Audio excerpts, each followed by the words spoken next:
Yo, Panther Nation, what is good? Welcome back to Two Fans in the Stands. I am your favorite armchair GM, CJ.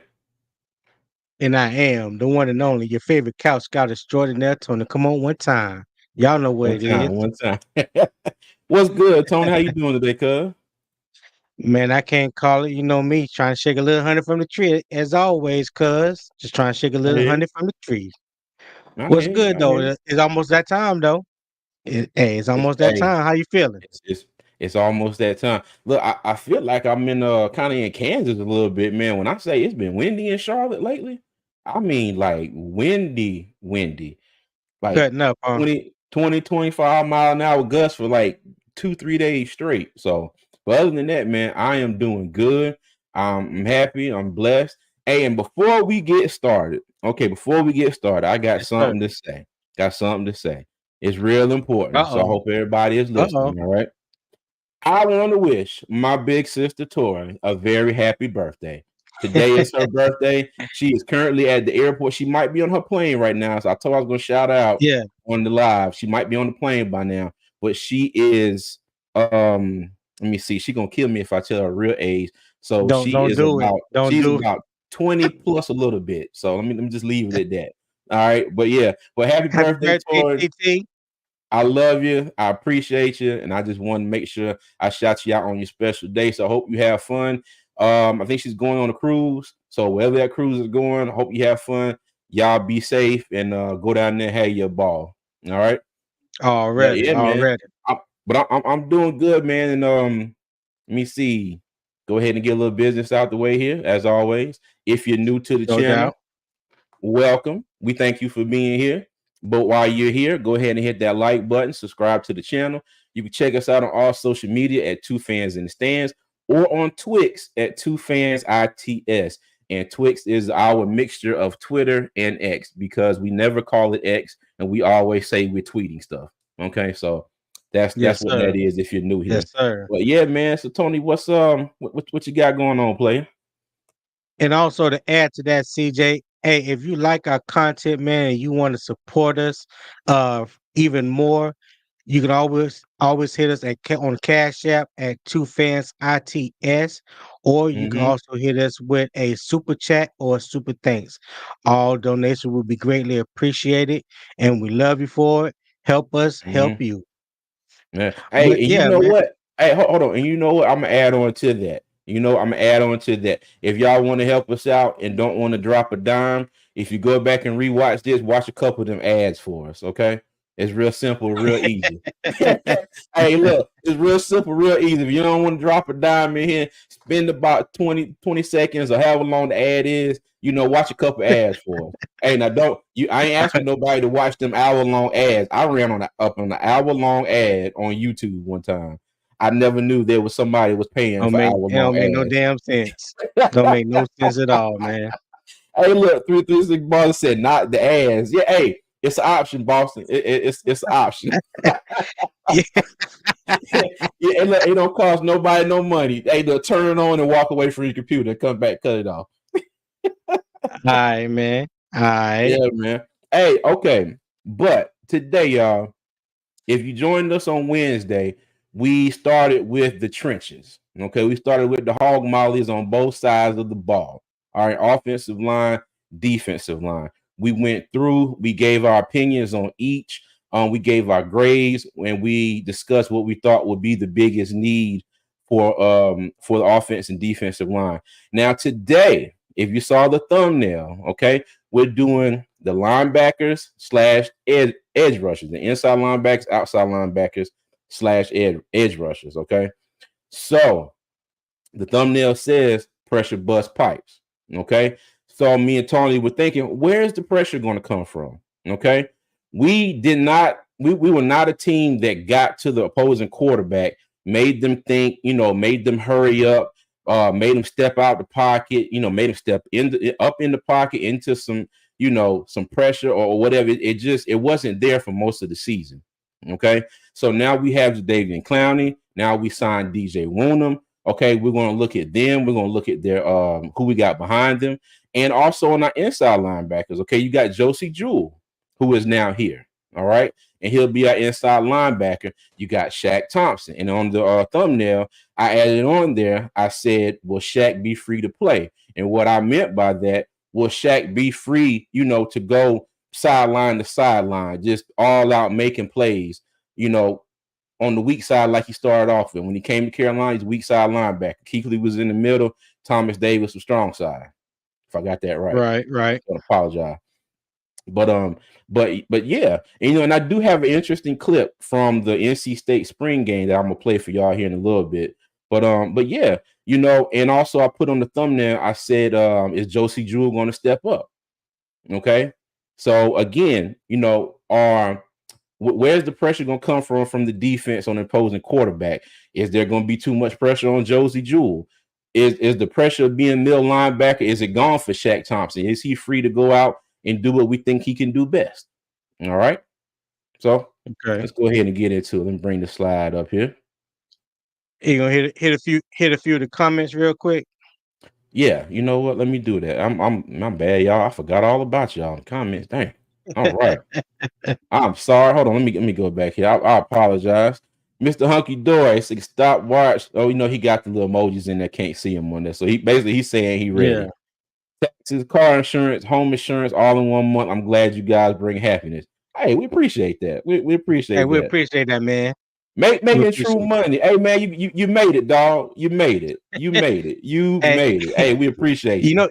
He done called in sick from work today. You know what I'm saying? He done what's the FLMA? FLMA something? FMLA. Yeah, that too.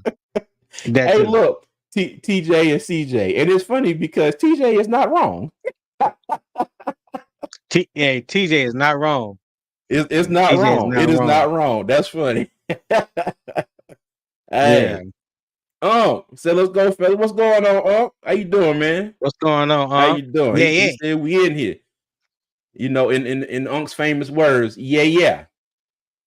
All right. Clegg Diesel said we here. What's good, fella? What's good, Clegg Diesel?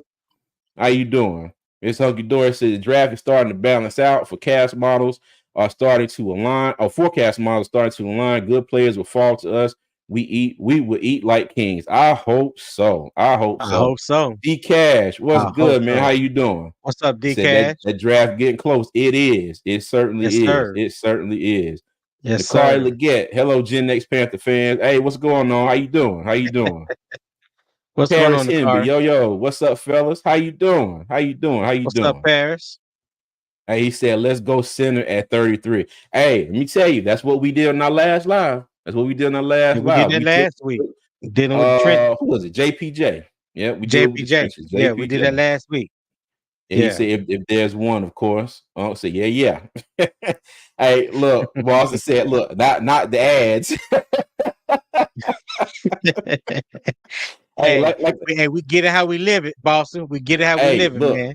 Like I said, it is a very free option if y'all want to help us out, because we're working on some things, and we're working on the biggest thing is we want to be able to give back to you all on a consistent basis for all the love and support that y'all have shown us over the past couple of years, and just show y'all how much we appreciate everybody. So we're working on that, and that definitely helps. So yes, like I said, Boston, that's a free option, Let me see. He said, "Don't laugh. My friend put his on auto replay while asleep the game." Hey, I'm not going to acknowledge or deny that. Yeah. Fayette, what's up, man? How you doing? What's good, Fayette? What's up, Doug? He said, fellas, big cousins, good to see the smiles and fresh cuts. He said, CJ, make sure Tony don't preach too hard today. Hey, you know what, Doug? Let me tell you this. I have learned, okay, we come from a long line of gentlemen that can talk.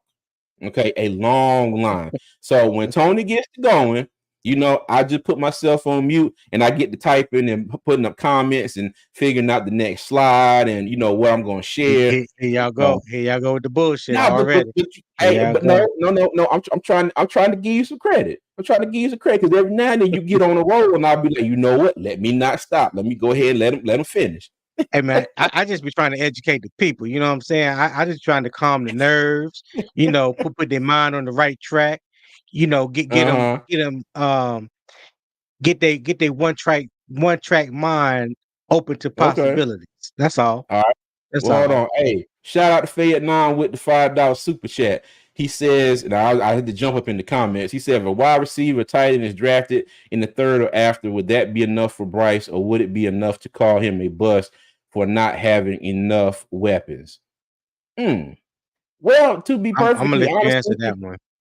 yeah, to be perfectly honest with you, I think it's going to take more than just let me get my thought together. I wasn't expecting that one this one. But it depends. It depends on the receiver, it depends on the tight end, and it depends on how he's used in Canales' system. Okay. I think it all depends. And like I keep saying on here, it's wait and see. It's wait and see. But in the same breath, I will also say if Bryce Young gets all the talent around him that everybody feels that he needs, including the Panthers, and he still can't get it done, then we're going to have to move on. Okay, we're going to have to move on, or another option. I doubt they'll cut him if he has another bad year, but they're going to have to do something else. Okay, but we'll see. We'll see. All right, hold on. Let me scroll back up here. I'll make sure I missed anybody. Let me see. Okay. Let me see. Evero casts his magic linebackers. Hey, I hope so. B. Amos said, "What's up, CJ? What's up, B. Amos? What How up, you B. doing, man? Amos? How you doing? All right. Ejiro Evero, Smith grad, Fayette9. Okay. Panthers Prime. Hey, what's up, Pastor Bone Crusher? We in the building, baby. Attention, damn it. Hey, and if everybody don't know, that is Demetrius from Panthers Prime Podcast, and we always going back and forth with each other. So if y'all over there on his channel, make sure y'all say what up, Pastor Bone Crusher from CJ at Two Fans in the Stands. All right. Already. And Craig Diesel said we need a space eater. You know what? We Yes, talked sir. about We that. need We that talked too. about that last Talked week, about that. but we came to the conclusion. Well, not really conclusion, but we came to the thought of we had a space eater at the beginning of last season. We had two of them. One didn't make the cut because he had physical. John Penisini it passed the physical. Then we had Marquand Right. McCall. They let him go. Right. Okay. He went Right. to New England, and they also let him go and said something about knee issues. His He got on knee. social Yeah. media and said there wasn't nothing wrong with him. He was ready to play. So when we was talking about that, we Yeah. said, does Evero really want that big space eater in his system? You get what I'm saying? Does Right. he want a Right. quicker defensive lineman? Somebody that can get off the ball faster, somebody that's not, when we were all thinking about that prototypical defensive tackle, you looking at Vita Vea down there in Tampa, or when we had Starla Tulare here with Carolina, and you got somebody that's going to command, a double team, and then you got somebody next to them who's going to benefit, i.e. K'Wan Short, when he had that really good season some years ago with us. So we don't know. Yeah. We don't know. But I mean, now if they do pick a defensive lineman in the draft and he's about the same size as Shaq Thompson, then I think we might have our answer. So, hey. Yeah. All right. T. Thompson. Damn, we need linebackers. We're gonna get into that. What up, T. We're gonna get into that in the middle. We're gonna get into that in a minute. All right. Hey, P. Pistol. He still at P these days, y'all. Oh man, what's going on, Pistol P? Hey, I called him P Pistol. My bad. What's up, Pistol P? Hey man, y'all know how Deacon Cataract be over there, man. Y'all know how he be doing. Wow, Deacon Cataract. Hey man, I got 20/20 vision, dog. See real good. I ain't talking about you. I'm talking about Demetrius. Oh, jeez, Deacon Cataract. Oh my. Okay, all right. Let me. I'm sorry. Hey, look, he said. Demetrius said, "What up, Pistol P?" Oh my God. Shaq Tuttle got punished all year long. Yeah. Hey, let me tell you, I went back in PFF no and doubt. looked at the run grade. Yeah, no, it was nothing to write home about. Diggett said, "What up? What's going on, Diggett?" What Let up, me dig it? see. I'm taking center at 33. Yes, I would double dip at I'm wide glad. I'm receiver. glad to hear a lot of y'all are jumping on that center train. I'm glad to see Mm-hmm. Oh people yeah. are really understanding how imperative and how much of a dire need it is to have a center. We want to talk about protecting Bryce, giving Bryce Mm-hmm. all the protection and all the options that he need to be successful to correctly give him a proper evaluation. Then you have to show up the middle of that offensive line, starting with the center position. Like we said, Austin Mm-hmm. Corbett, that's okay for the men for right now. But Austin Corbett is coming off a torn ACL and a sprained MCL all on the same leg within a year of, The all same within a calendar year. year. Mm-hmm. Right. And then you got K Mays as his backup center. Now we know what K Mays did trying to play left guard or right guard. How comfortable do we really feel with K Mays being his backup? So to me, in my opinion, it's imperative that we draft a center not Mm-hmm. only for right now, but for the future. You're talking about for the next 5 to 10 years. So Yep. I had somebody in the comments on YouTube saying, well, I don't think we need to reach for a center at 33. Well, if it's a position of need, Facts. especially dire need, I don't think that's a reach. So that's my opinion. Yep. Hey, speak on it, Tony. And let me tell you, Yeah. because when this whole off season started, I was king wide receiver.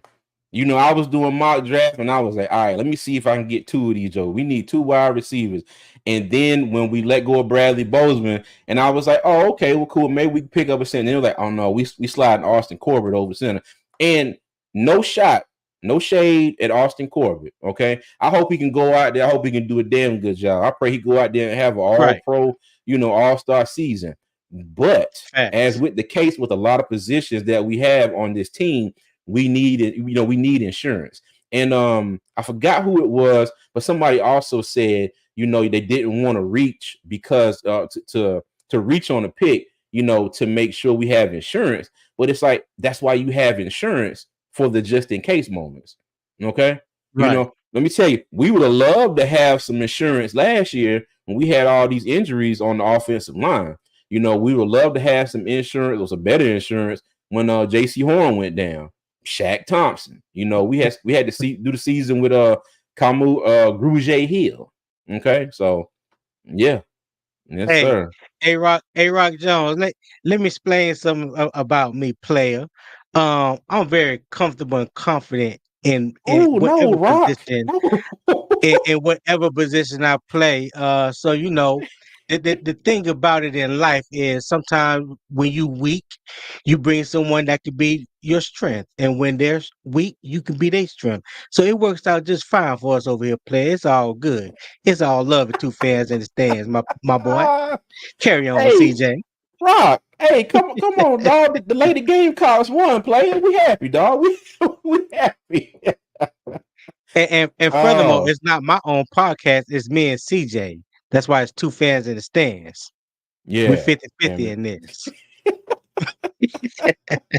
oh, all right. Let me go. Let me go Now through the back comments now again. back to our regularly scheduled The program. scheduled program.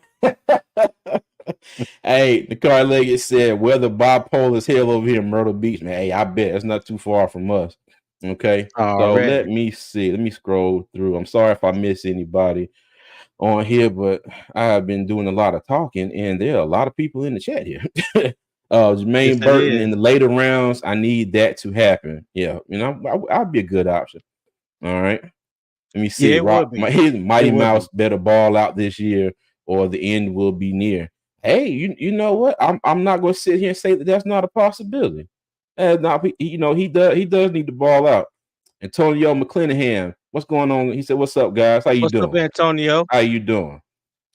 Flame for Jesus. I just heard somebody say that Bryce didn't have a deep threat. Funny to me that we had a receiver that averaged 25 yards per catch with Andy Dalton. Thielen averaged 16 yards per catch with Andy. Okay, but you got to remember though, I keep hearing everybody talking about Andy Dalton. Okay, now Andy Dalton was One in for game. one game, Okay, and I'm not taking anything away from Andy Dalton. He had a hell of a game, but that was against the defense that was missing a lot of pieces in its secondary, and a lot of the plays, them cats was wide open. I mean, wide open. Okay. I think at the time Seattle was ranked 28th in the league in passing.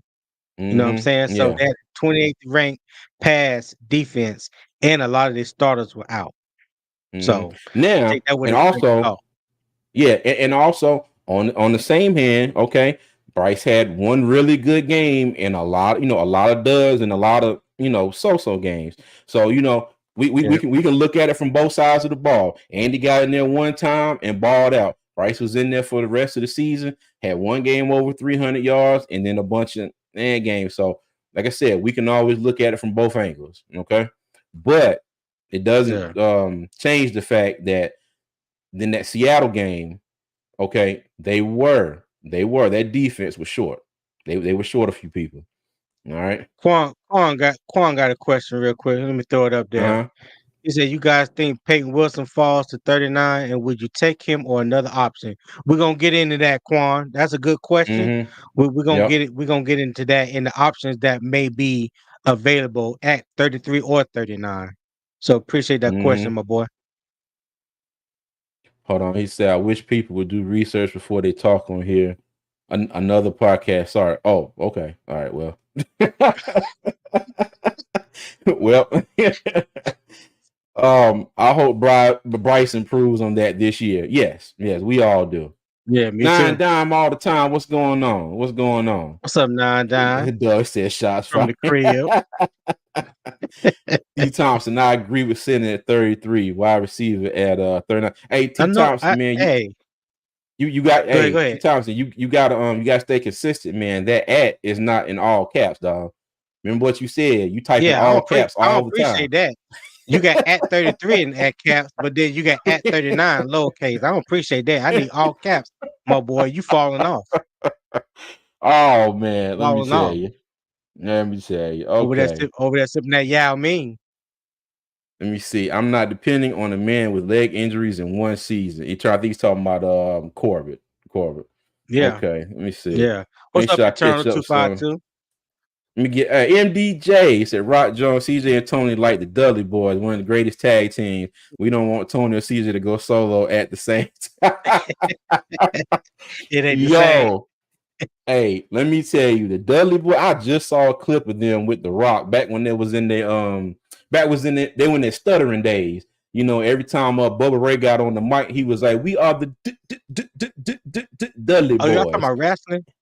Yeah, wrestling. Oh, okay. Yeah, I know you old enough to remember that. That just wasn't your thing, you know. But I don't follow wrestling like that. Like you talking about old school NWA, with Tully Blanchard and Ric Flair and them boy Magnum TA. That was my era. You feel me? We ain't talking about when wrestling started in ancient Egypt, man. We talking about in the Attitude Era. Yeah. But I'm saying though that was my era. You know what I'm saying? That was my I'm era. just picking at you. Hey, look, T. Thompson said, "Y'all crazy. I'm sipping on the Wimbiana." Y'all. Oh God, let me tell you. Hey, look, 17 in 3 minutes. Oh my goodness. Hey, Quan said classic. Flavor G's, most of the draft will be offensive players.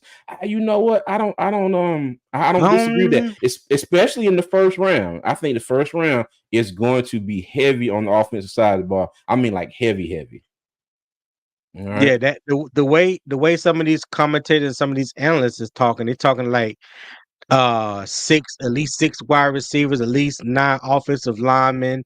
They're talking about 5 to 6 quarterbacks, and I'm like, okay, well, we'll see. I hate for it to be another draft like 2022 when Matt Corral and Kenny Pickett and all them boys came out, and it was hyped that some of the quarterbacks could be first round picks, and only one win the first round. And that was Kenny Pickett at pick 20 to Pittsburgh, and the other boys I think what's the boy that in Tennessee Malik Malik Willis. Malik Willis. All them boys fell into the third round, and I mean you really see Matt Corral ain't even in the league. Malik Willis probably not far behind him. So, Mm-hmm. every year that's their thing. They like to hype up these quarterbacks. They on the JJ McCarthy train. I can't wait to see. And I'm not gonna say that. We I was just about to say, wait and see. don't do it, We, Tony. we, Don't we'll, do it. Don't do it. we'll just wait and see. But yeah, let's Yeah. go. Hey, Let's go. but you know what? There's let me say this now. Q over at Black Cat Panther Podcast, he been on the JJ McCarthy train for a while. I mean a while. He been talking about JJ McCarthy since the season was over. Okay. So, but Okay. now it seems like everybody else is kind of catching up, including the scouts, including the teams, because I've seen some mocks where they've taken McCarthy like top 15, hell, top 10. So, who knows? Who knows? Mm, All okay. right, let me see. And it was Chaos Gaming said, "What's up, man? How you doing, Chaos Gaming?" The Flame What's Virginia up, said Zavala Chaos? needs to go. He never looked like he belonged. Yeah, well, you know what? He You, he was hurt all year too. yeah, but you know what? The thing about that Savala thing was that kind of like tripped me out is that he actually called Scott Fitterer during the draft and Mm, pitched the fact that, hey, come get me. You know what I'm saying? I want to come to Carolina. I want to reunite with Icky. So yeah, Chandler Zavala reached out to them, even though I think he was kind of like in their plans because I believe James Campen wanted him, but he mm, reached out to Carolina during the draft and was basically politicking to try to get to Carolina. So hey, mm. he's here now. I don't see him being cut this year, fourth round pick for the value. You know, uh, last year was an abomination for everybody, to be honest. And Yes, nobody all really of put us. anything good on tape but the special teams. I mean, Hecker did Johnny Hecker things, you know, um, Eddie Touchdown by Pinero, Marset. Mm-hmm. yeah, touchdown by Marcel. So the special teams was the only bright spot of the whole team last year. So this is a reset basically for everybody. A reset for everybody. Yeah. Look, Diggins said, as long as this year's draft pick don't all end up as special teamers or practice squad. I agree. I agree I with that. agree. I agree. No more long Okay. snappers. Oh man. Hey, let me tell you, I still get mad when I think about that long snapper we took a couple years ago out of Alabama. And I'm just like, why? Like, why? But whatever. All right. Yeah. All right, let's go ahead and jump into the linebackers real quick, Tony. All right. All right, let's go. All right. Let me see here. Okay. So, linebacker, these are going to be inside linebackers. You got Shaquille Thompson. Okay. I knew you was gonna do it. I knew Yes. you just couldn't Hey, help yourself. hold on. Real quick, everybody. Okay. So, whenever, and I mentioned this on Prime's podcast yesterday. So when Everett did his press conference and he was talking about the linebackers, and he was like, I can't wait to see what Josie and Shaquille, are going to do together. And I'm not going to lie, I was at work, but I was driving from one building to another, and I was kind of listening to it on my on speaker, and I was like, Shaquille. I was like, Shaquille, and my mind instantly went to Yeah. Shaquille Griffin, and I'm like, what is he talking about? I'm like, Shaquille Griffin is the cornerback, and he ain't with the team no more. And I'm not gonna lie, when I say I glitched out, I think I would shut the matrix down because I was thinking way too hard about that. And then about a minute later, I was like, oh my god, I'm an idiot. He's talking about Shaq Thompson. I have never heard that Yeah. man called Shaquille like at all. I mean, whatsoever. Draft process, as long as he's been in Carolina, it's all been Shaq, Shaq, Shaq. And when he said Shaquille, I instantly went to Shaquille Griffin and was thinking about him. So Right. yeah, but yeah, okay. Let me get off of that now. Yes, sir. All right, but we got Shaq Thompson, Josie Jewell, and okay, and right now their backups: Tay Davis, Chandler Wooten, and I forgot my man's name, first name, Shirellis. Some cheerless. Yeah, Yeah, cheerless. Shirellis. Yeah. Okay, so Tony, what do you think about this linebacking group as is? Oh man. It's definitely a position that needs in my opinion, they need to bring in some more talent. to upgrade the depth position. So I meaning the depth behind Thompson and Jewell. Um, Chairless, he was pretty much hurt all year. I think we got him from the Jets. If you watch some tape on him, he played okay. For the Jets the year before last. I thought he was gonna be able to come in and contribute in a backup role last year, but he dealt with injuries. Chandler Wooten is he's a little taller, leaner linebacker. I think he went to Auburn, if I'm not mistaken. So I really don't know too much other than that, or basically what type of pro he is. So yeah, I don't know much about Chandler Wooten and Tay Davis, who they just re-signed and brought back. I think like a week or two ago. Uh, Tay Davis with Appalachian State, correct? If memory serves me correctly, I think Tay Davis went to Appalachian State, but Tay Davis he's a baller. He shows a lot of effort getting to the ball. He come up and hit you or whatnot. But you have to kind of question the production that we have currently behind the two starters, behind Thompson and Jewell. So I would definitely like to see another linebacker or two Chattanooga, my come bad. in. Mm-hmm. Oh, you mean UT Chattanooga? Okay. Mm-hmm. But yeah, I would definitely like to see another linebacker or two, whether it's in the draft or in free agency, to come in and, strengthen that depth behind the starters. I know a lot of people want us to pick linebacker at either 33 or 39. So just say for instance that you get Payton Wilson or a Edgerrin Cooper or even Junior Colston from Michigan or Mm-hmm. Jeremiah Trotter Jr. out of Clemson. At 33 or 39, you probably looking for one of those guys to step in and be a starter. So if that's the case, who do you sit? Are you gonna sit Shaq Thompson, or you gonna sit Josie Jewell?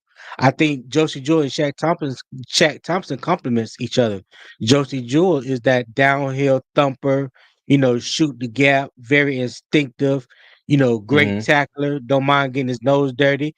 That may free up Shaq Thompson to be more of the off ball linebacker. Can he Yeah. can he cover tight ends and running backs out the backfield like he once could? That's where he really flourished at when he first came into the league. You know, Mm-hmm.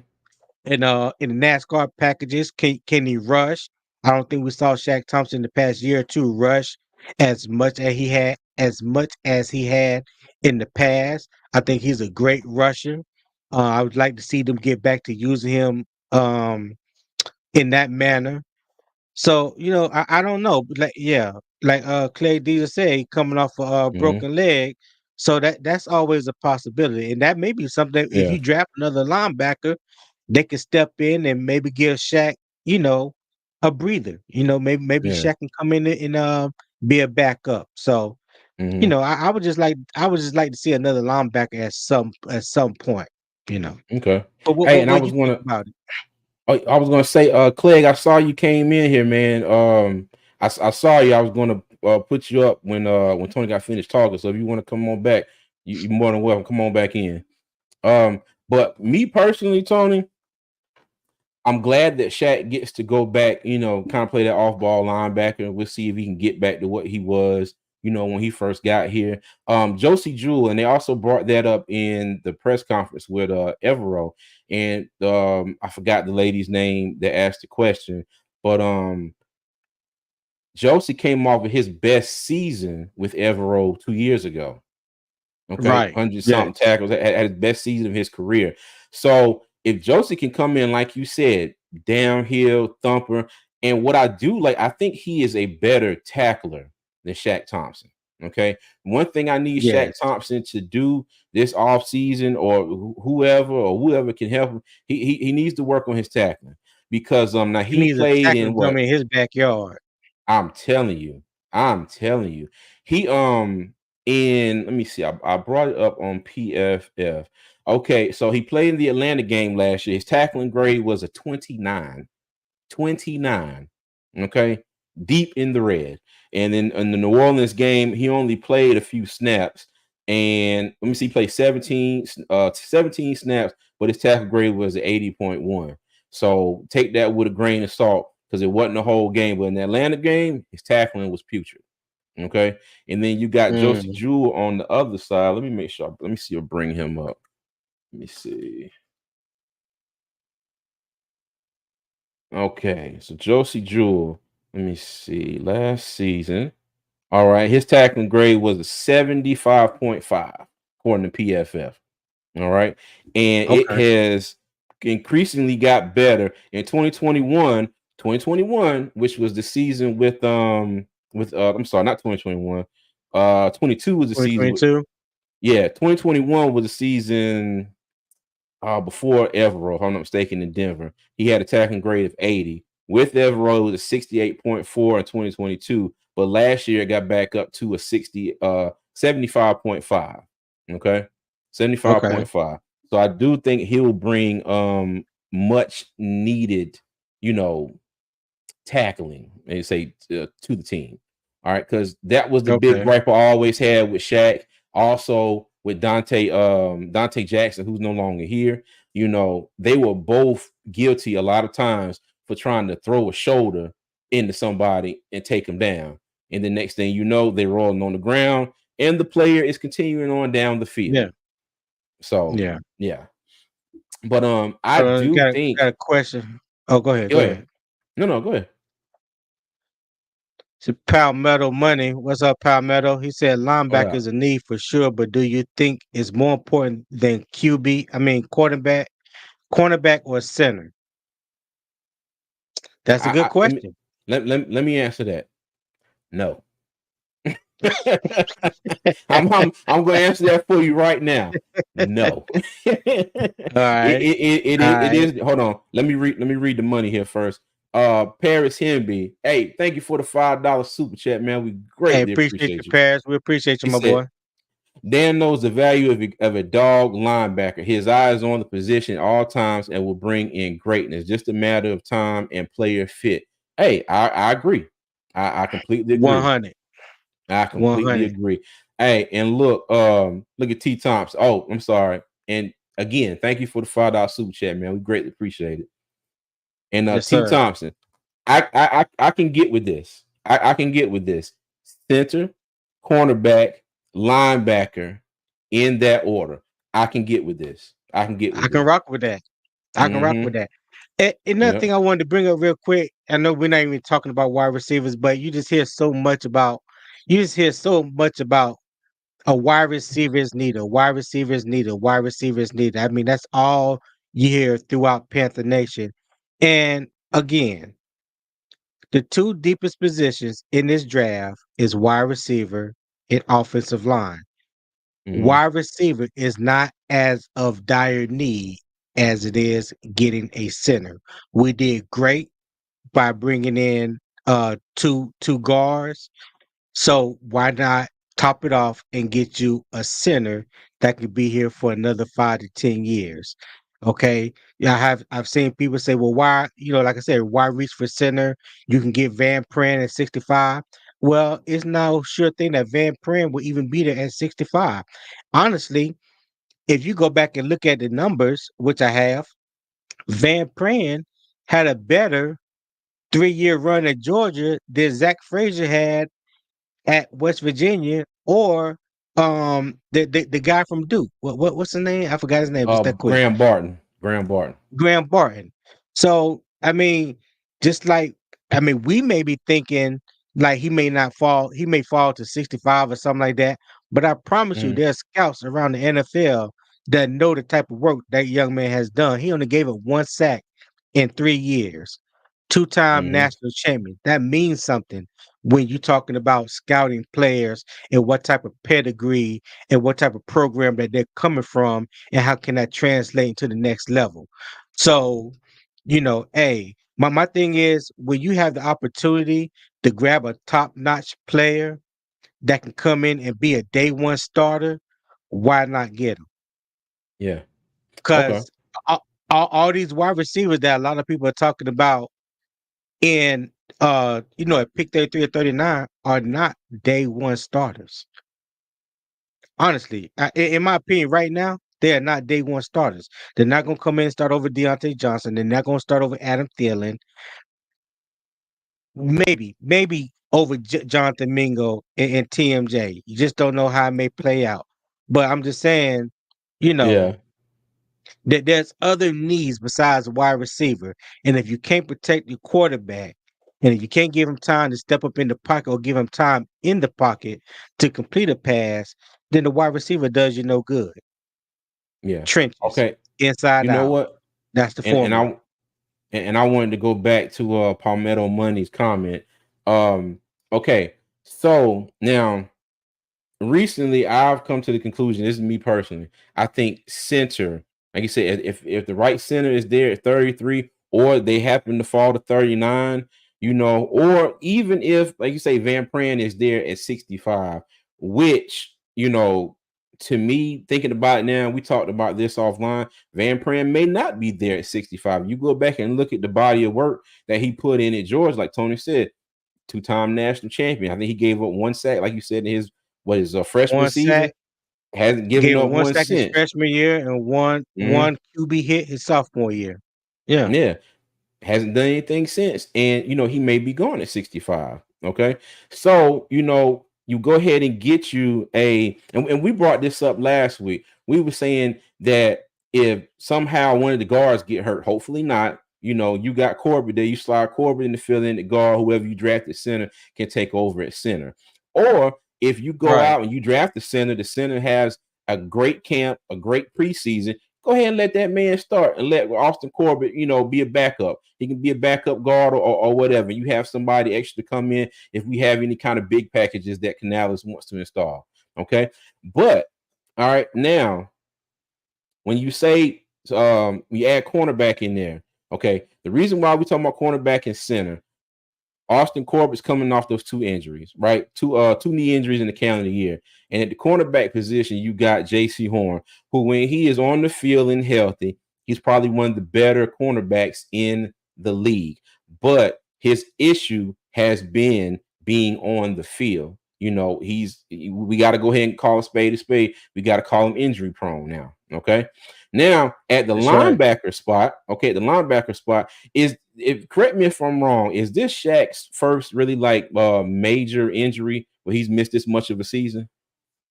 I believe so. Yeah, I believe Okay, so. all right, cool. He's So had little nicks and knacks here and there, but yeah, I think this is his first injury where he actually missed a lot of time. okay, so all right, so we're not putting the injury prone tag on Shaq just yet. We'll see what he does this year. Okay, so do you have? Let me see. Shaq had, I think, 1 year left on his contract. Josie Jewell signed for 3 years. Okay, so Hmm. let me see. Let me get my words straight here. Do you think we have time to wait on this linebacker position as far as like drafting it? Not in the early rounds, but the later rounds. You get what I'm saying? Um. Hmm. Oh dang. I'm sorry, y'all. My son came in and put the battery back on the charger for the lawnmower, and it threw me all off. It threw me all off. But oh goodness, if Shaq can come back and stay healthy, Jewel was healthy. I think that would be a good duo as far as the linebacker spot. But I think the need to have another cornerback and another center who can possibly come in and start maybe right away or maybe a few games into the season may be more pressing than linebacker. That's what I was trying to get out. Okay, I'm sorry, y'all. That, Okay. that's what I was trying to All say. right. All right. But yeah. Now, mind you, like you said, Tony, with this position, I would like to see somebody else other than Davis, Wooten, and Shirellas. Okay. And that begs the Right. question, like I was just getting at.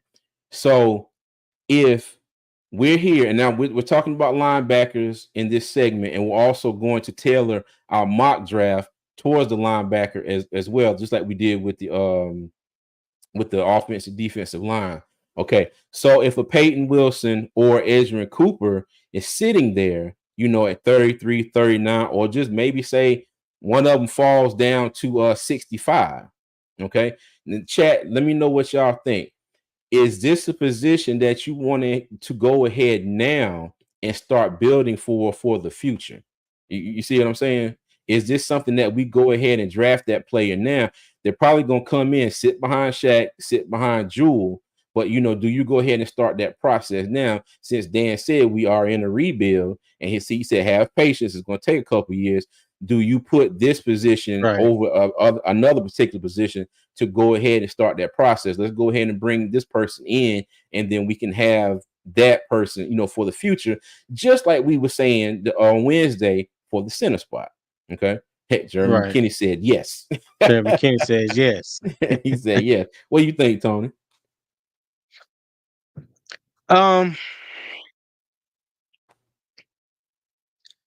Yes, I think that is an option. I'm not gonna say definitively yes, but that is an option because, like you said, we don't know how many more years Shaq Thompson has in the league. We kind of say that his game is kind of declining a little bit. I would say. I don't think he has the same speed. I don't think he has the same instincts that he had when he, first came into the league. And that's to be expected when you played as much ball as he has. Excuse me. When you played as much ball as he has, over time things start to decline a little bit. So, you want to bring in some fresh blood, some youth, someone that a new hunger at that position. So, like I said, it depends on how all things shake out at the end of round one. Carolina also going to be getting a lot of phone calls for that 33rd pick. My dream scenario is that one of those quarterbacks fall to the beginning of the second round and somebody is willing to come and pay a king ransom to Carolina at 33 so they can draft their quarterback. Bless you. Yeah, appreciate it. But yeah, that's how I feel about that one, man. Okay. Hold on, let me go. There was a comment I wanted to get back to here. And oh crap. Hold on. Here we go. Clay Deal said Payton Wilson is taking Shaq position. You know what? It's interesting that you said that because there's a little clip here from the NC State spring game that I want to play. And hold on, let me bring it up real quick. And before he's play it, I want to say I told you so. Carry on. Okay. Yeah. Obviously, one of the top ACC players that'll hear his name called in the NFL draft, NC State's Payton Wilson.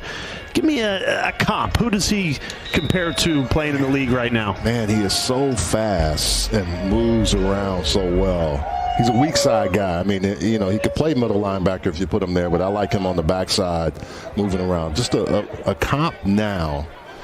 Oh, that's a tough one. Shaq Thompson. Because Shaq was a safety coming out of school, moved to the weak side, makes a lot of plays. Payton Wilson is one of those guys that's sideline to sideline guy, can make plays for you good. I would just say he's your prototypical modern-day NFL linebacker. Okay. So, I forgot who that announcer was. I didn't bother to look up his name. But his comp for him was Shaq Thompson. I thought that was kind of Tony put me on to that. I thought that was kind of interesting. Yeah. Hold on before you get started, Tony. Hey, Pistol P, welcome, man. How you doing? P. What's going on, guys? What's happening? Yeah. We good in the hood, man. What's going on? We in the building. We glad to see you since you were looking for us last night. We out here. You guys in these names, man. Y'all killing me, bro. Hey, that was hilarious. I just got out of a meeting at work. So I was sitting here and I turned around and I was like, well, let me hop on YouTube real quick. And I saw Prime was live and I was like, okay, well, let me go on and let's see what he's talking about. And then the first thing I looked and I saw, GOAT calls and two Bryces in the stands. And I was like, I said, huh? I was like, okay. So I'm sitting there scrolling up and I'm like, well, I wonder what started this conversation. So I switched to our account. That's when I typed and I was like, you rang. Yeah, see, Prom was kind of giving you guys a shout out for some of the episodes you've been doing, and kind of relating what he was saying back to some of the things you guys Yeah. were doing. And that's the first thing that came to mind Yeah. as soon as he mentioned y'all name. Hey, let me tell you, man. Like I said, when I went to their podcast that day, I was going to agree with him because that was right after Brian Burns was traded. And I was going to agree with because I was like, yeah, man, I ain't like that. I ain't like the picks we got back for him. And when I hopped in, Goat was like, oh, there go two Bryces in the stands. Here they come. I said, what the heck, man? I said, I stopped coming to Yeah, agree he with kind of y'all called y'all today. out. Yeah, he kind of called y'all out, put y'all on the spot, man. Yeah, but you know what though? I ain't gonna lie. When I hear that name now, I can't do nothing but laugh. I get a kick out of it all the time. Yeah, it's all fun. It's Yeah, all fun and Yeah, games. It's man. all love. Yeah. Hey, yeah, man. I'm So, supposed to hey ask you man, guys now this that you're here, question, give us. though. Yeah, go ahead. go I'm ahead. glad you guys are on this linebacker topic.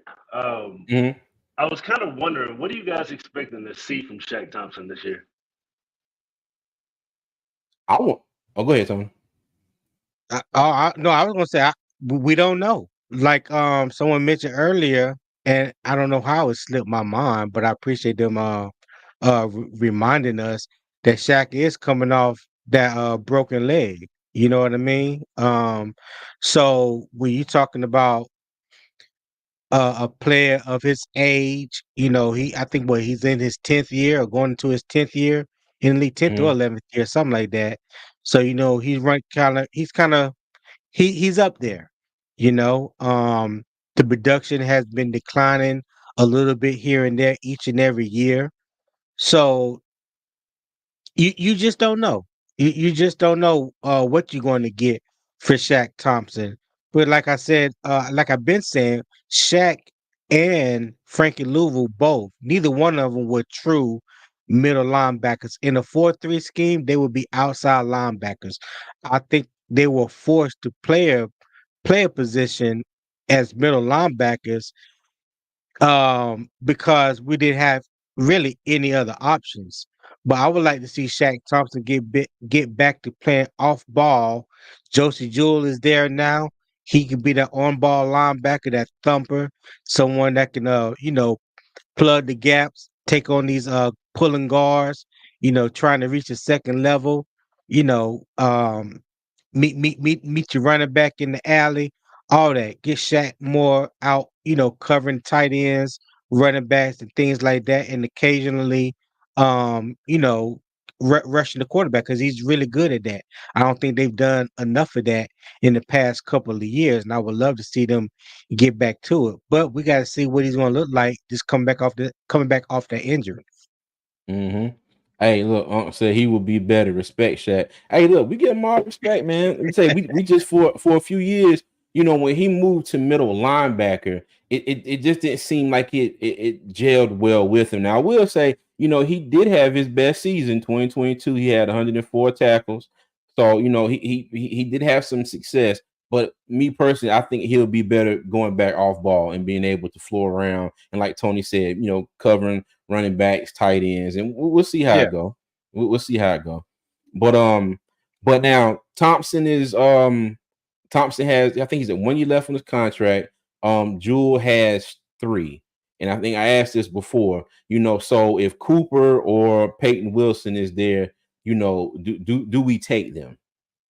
You see what I'm saying? And Tony, like you were saying, your dream scenario, you get a QB needy team, and one of these QBs fall down in the second round. They picking up the phone, calling the Panthers, and like, hey, all right, let me get that 33rd pick. King's ransom. Yeah, and you know what? And Yeah. I say a king's ransom, but my thing is, I hope it's not a team who picks it like the late 40s or 50 something. Like I want the Well, Panthers to move back a few spots. Go ahead. the later the pick, the more draft compensation they're gonna have to give up. If you got Mm, somebody that's trying to maybe trade up 3 or 4 spots, okay, cool. They draft compensation is not gonna be as great as somebody that's trying to trade up from say 7 to 10 spots or even beyond. The further mm. back they trying to trade up, the greater the compensation is going to have to be in order to get up to 33. But I didn't know. I don't want Carolina to fall back too far. But keep in mind, we still had a 39 pick. So even say I'm just throwing this out there. Say we traded the 33rd pick for pick 45. Okay, so now you got the 39th pick, the 45 pick, and probably 3 or 4 other draft picks. Probably the second for that we don't have in 2025 that we need to get. So you probably get that and probably 3 other picks. I mean, you can't be mad at that. You Nah. can't be mad at that. Okay. All Yeah. right. Cool. Well, let's see. Let's do like I we like that did. Travis Hunter to Carolina 2025. I saw Hey, that. man. Hey, let me tell you, I do too. But now that means that we probably gonna have another terrible ass season. I ain't gonna say that. No, because not one position, Mhm. is gonna make or break a team. But I will say this. Hopefully, the defensive front will be that much better that it will free up the linebackers to do that much more damage in Mhm. at the second level of defense. So we Yeah. didn't really have that last year. We didn't have that. So we know how Shaq Thompson played. You know, the production you got from Deshaun Williams and Deshaun Williams pretty much was so. Mhm. Thurman didn't come on to the second half of the season. So, there were some things defensively on the defensive line that needed to be shored up to help those linebackers. And hopefully by Mhm. adding Ashawn Robinson and whoever else they may bring in, whether through the draft or undrafted free agent, or what have you, that can upgrade that defensive line, which in turn hopefully will help the linebackers out. Yeah. Let me tell you, Ashawn Robinson kind of looks like Omos from WWE. And so I don't know if you know that he's about 7'47", 300 and something Seven pounds. foot seven. Yeah, hey, and I only say that because when Dave Canales was doing when he was greeting everybody as they were coming into the locker room, and then Yeah. Ashawn came from from behind where the camera was at, and I looked at him and I was like, my God, that is the biggest thing that's walked in there yet. That dude is gigantic, man. He's a big dude. Let me tell you, because he got in front of Canales, Canales just disappeared. That's a big brother, man. I swear. But I wanted Yeah. to go back to so Stacy Beeman said so Hold Corbett on, Ball. Pat. Okay, Hold I got on. Gotta read the money again. okay. Hey, Paris, hey, thank you for another $5 super chat, man. We appreciate it. Appreciate It that, said Paris. maybe we look at linebacker next year. Strong possibility. Evero moves on. Feel like Dan is looking to anchor the linebacker position. So wait at linebacker. And that may be a possibility. That may be a possibility because we don't have enough picks right now to fix all these holes in these positions that we're talking about. Okay. I think we only have like 6 picks, and I mean we need everything from cornerback.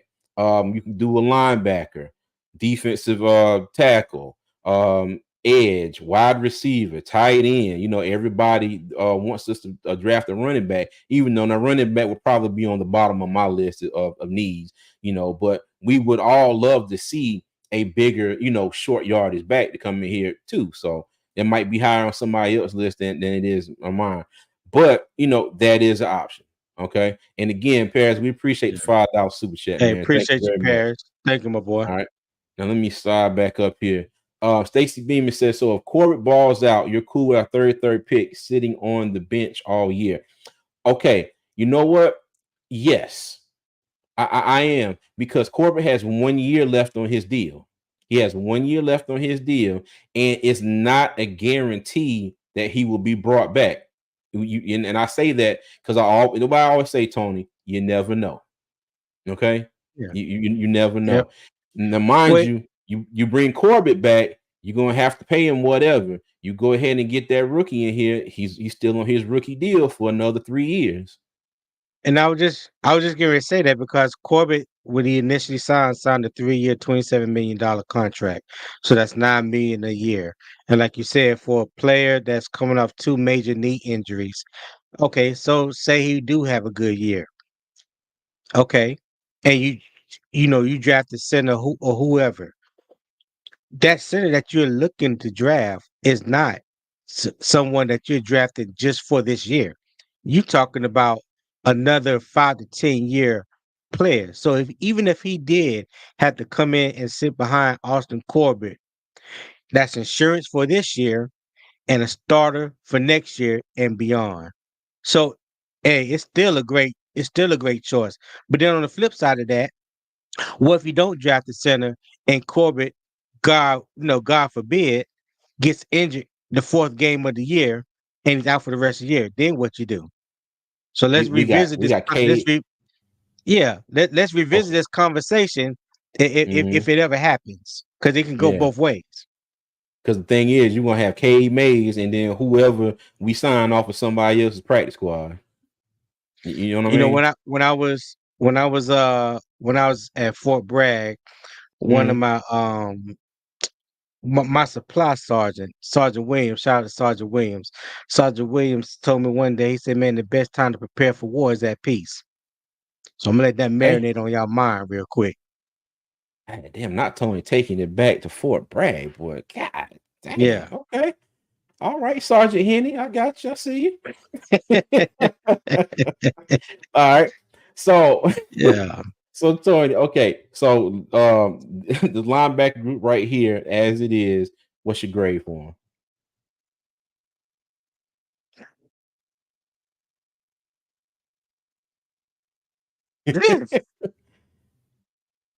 Bro, I'm have to give him. I'm really gonna have to give him like a C minus. him? Okay. I'm about to really All give him a right. C minus because, like I said, yes, we know what Shaq. We know who Shaq is, but we don't know what Shaq is going to be when he comes back this year. We're all praying and Mm-hmm. hoping that he's Shaq of old. Now, how much of old Shaq are we going to get? We never know.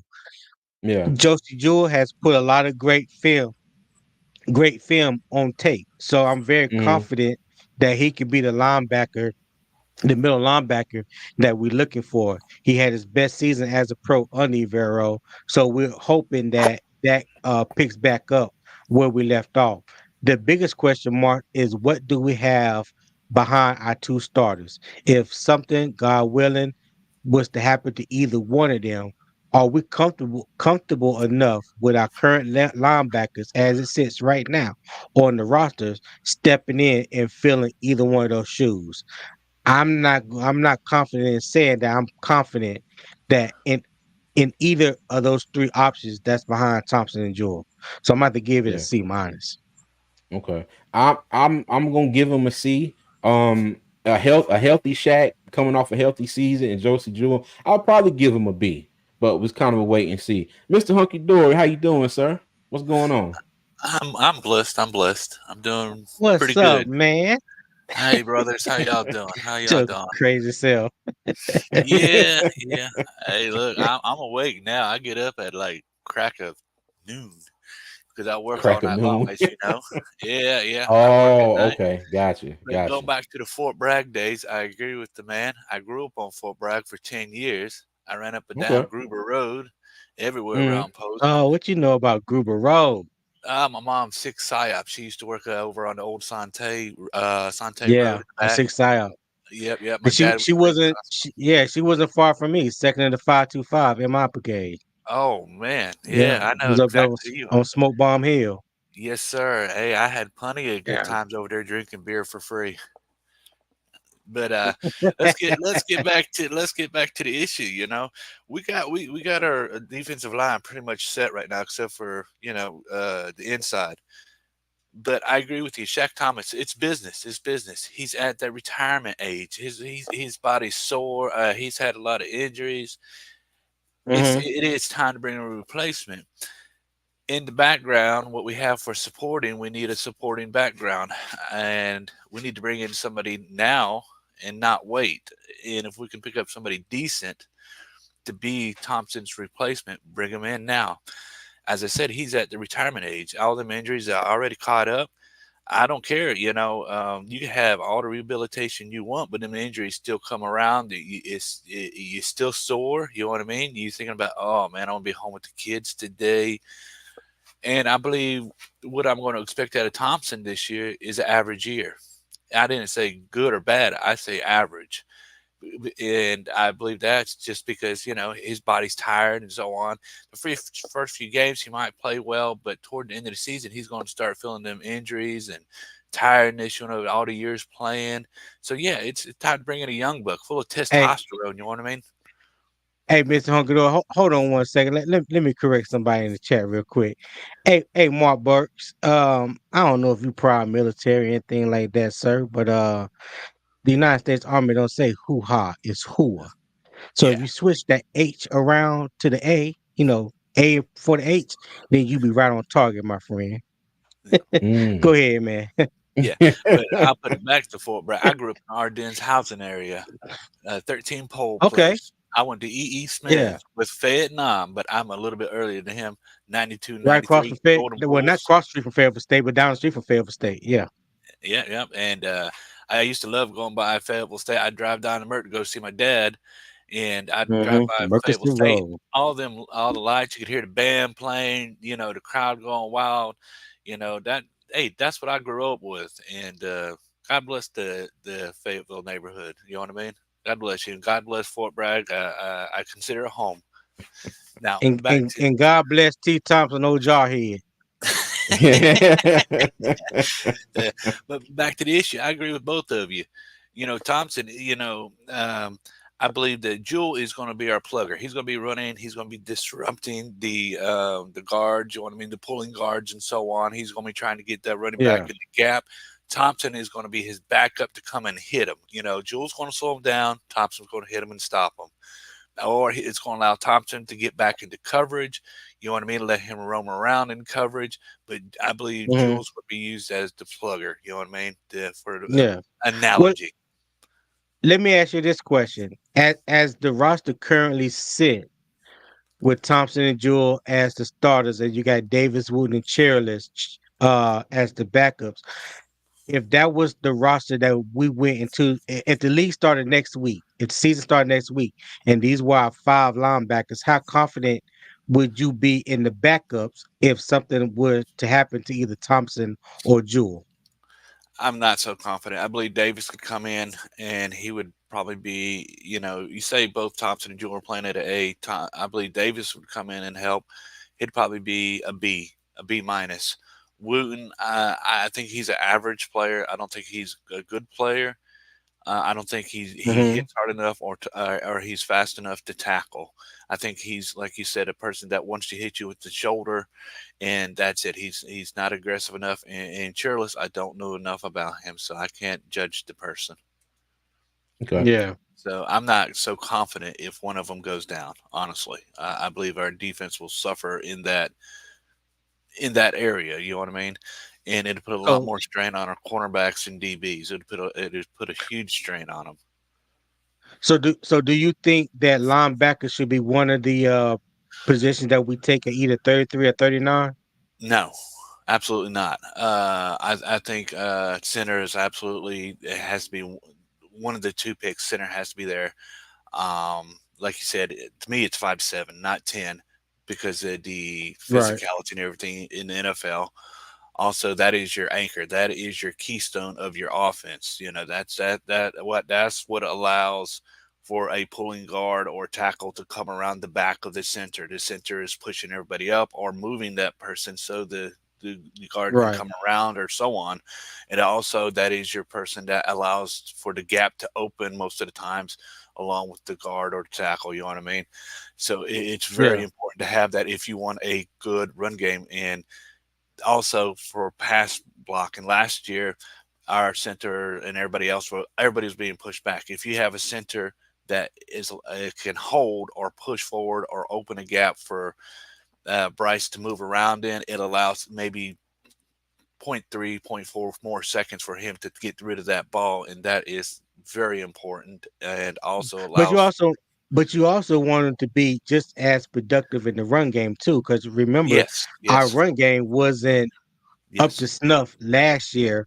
So having that center not only help, you don't want him to only help in pass protection, but you want to be able to run block as well, because we are gap zone offense, running offense. So Exactly. And when you look at a center and he's sitting there primarily with his two hands up, the set the block for somebody. You know what I mean? I'm looking at Corbett and I'm worried about that knee going out, honestly, because he has to brace himself. You know what I mean? And I'm worried about that knee.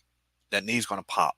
And I hate to say it's going to pop, and we're going to be stuck, and it's going to ruin our whole offensive line because we don't have a decent person to come in and replace him during the game. And it's really going to throw everybody else off and make them look bad, just like last year. All of them were playing terrible last year because there was not really one dependable offensive line person. You know what I mean? And now we have it all set. We have dependable people.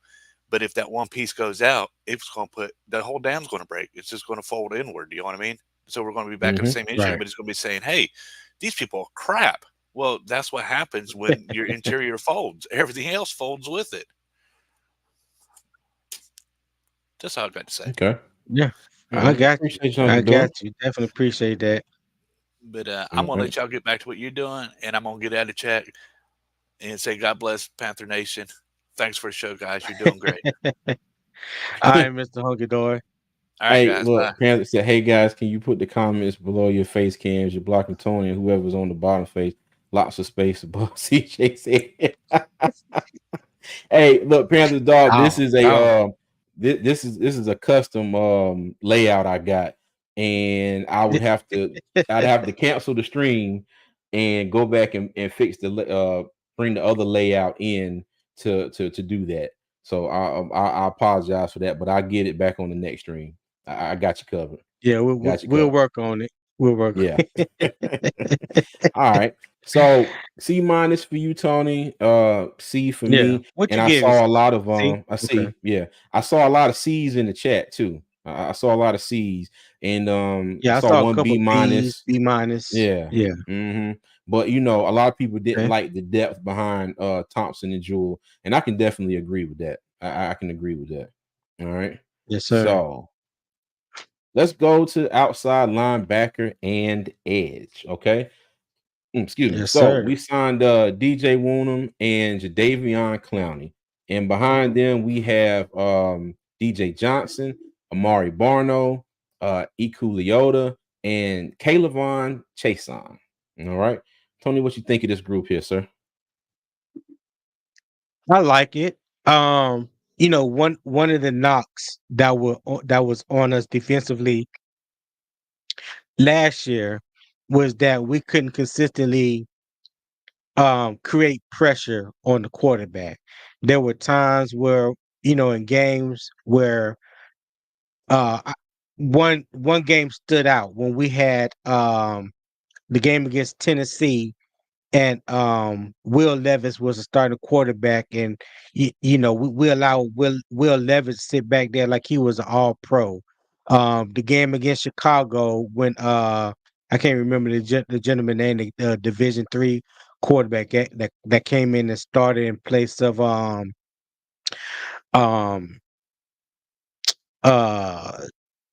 Justin no Chicago. Damn, my bad. I'm thinking about that. Just got traded to Justin Pittsburgh. Fields. Justin Fields. Yeah, Justin Fields. Justin Fields.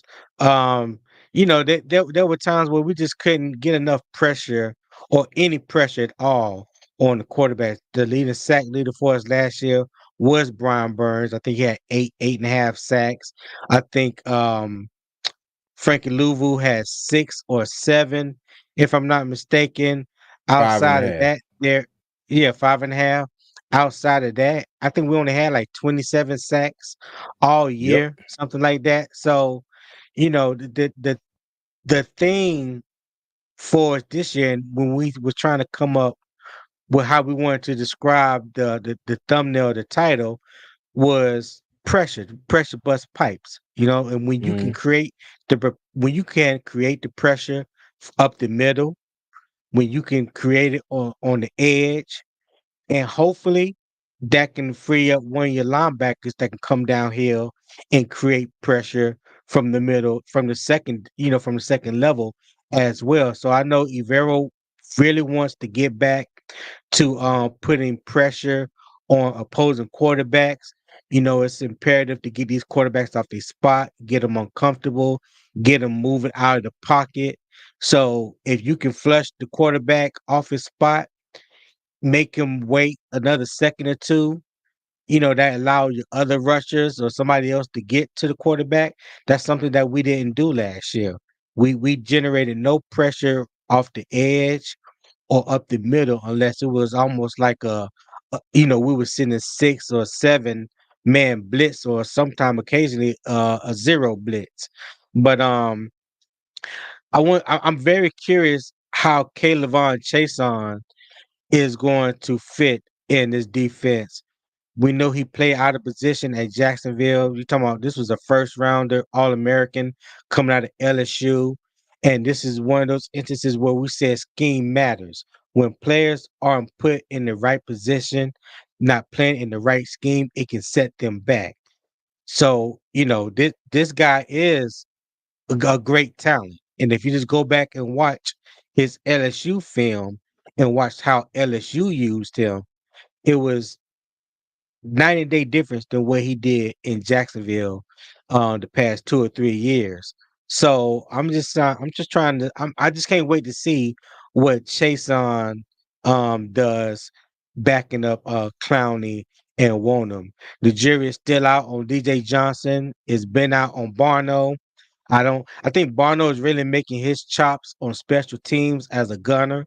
Anytime you got someone 6'5", 250 that runs a 4.3 40 from the gunner position, if I'm trying to thinking about fair catching the ball, I don't want to look down the field or take a glance at somebody 6'5", 250 coming at me with a head of steam. You know what I'm saying? So, but I think he's going to make his chops more on special teams than anything. Leota, he had little bit of flashes here and there, especially in the preseason. He had a couple tackles that I can remember in the regular season, but again, these are also positions that can be upgraded. Because Johnson, it pissed us off.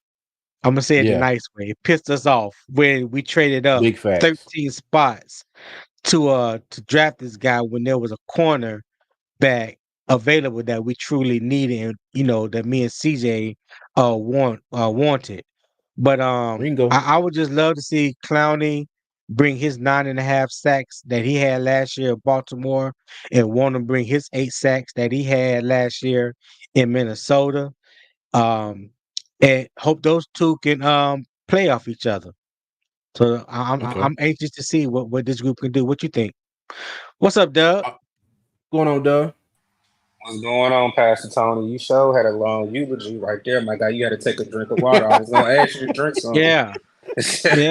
Yeah. Nothing much, man. Nothing much, man. Just got out. That was a good one. I like that one. That was a good one. Nah, we just got out. So I said, let me see if they still on. So we just got out. Flash Dance Johnson. Oh my God. Oh, Doug, what you think about our edge group here, or outside linebacker / edge? What are y'all? What have y'all been discussing? Y'all been talking about the acquisition. Do we need to add? Do we need to subtract, or what? Just this group on the screen right now. We got Wonham and Clowney as the starters, and then behind them is backup. You got DJ Johnson, Mari Barno, Eku Leota, and Kayvon Chason. For me, the only question mark right now will probably be DJ Johnson. Again, Tony just said it. We traded up 13 spots to go grab him, and I think he was a project already at Oregon. Evero said that he wanted them because of his physical traits. He was a project coming into his rookie year. With those traits, we did see a hit and miss a little bit, more of a miss than a hit.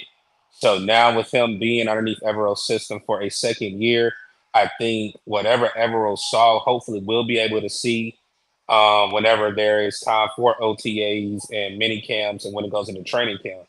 With Barno, I was a bit advocate for Barno because he had the speed and the size. He just hasn't lived up to it.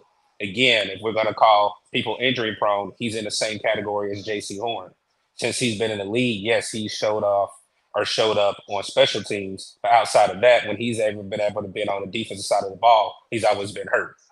So I would say those two does leave concern. And I do think we'll probably still address it in the draft. I do think we're kind of done in the off-season moves. So now it's all focused on the draft. And if somebody gets cut, shout out to Tony for bringing that up. We're number one on the what would you call it, waiver wire, Tony, right now? Yeah, the waiver wire for the first 4 games. Yeah, first 4 games. 4 games of the season. Into the season, I'm sorry.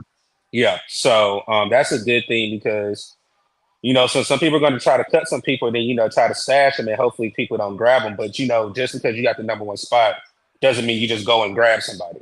So, right. Overall, I do like the upgrades. It is by committee. I know a lot of people are worried with Burns, but I think with the way that they have attacked it now is by committee. And I do think we will see more.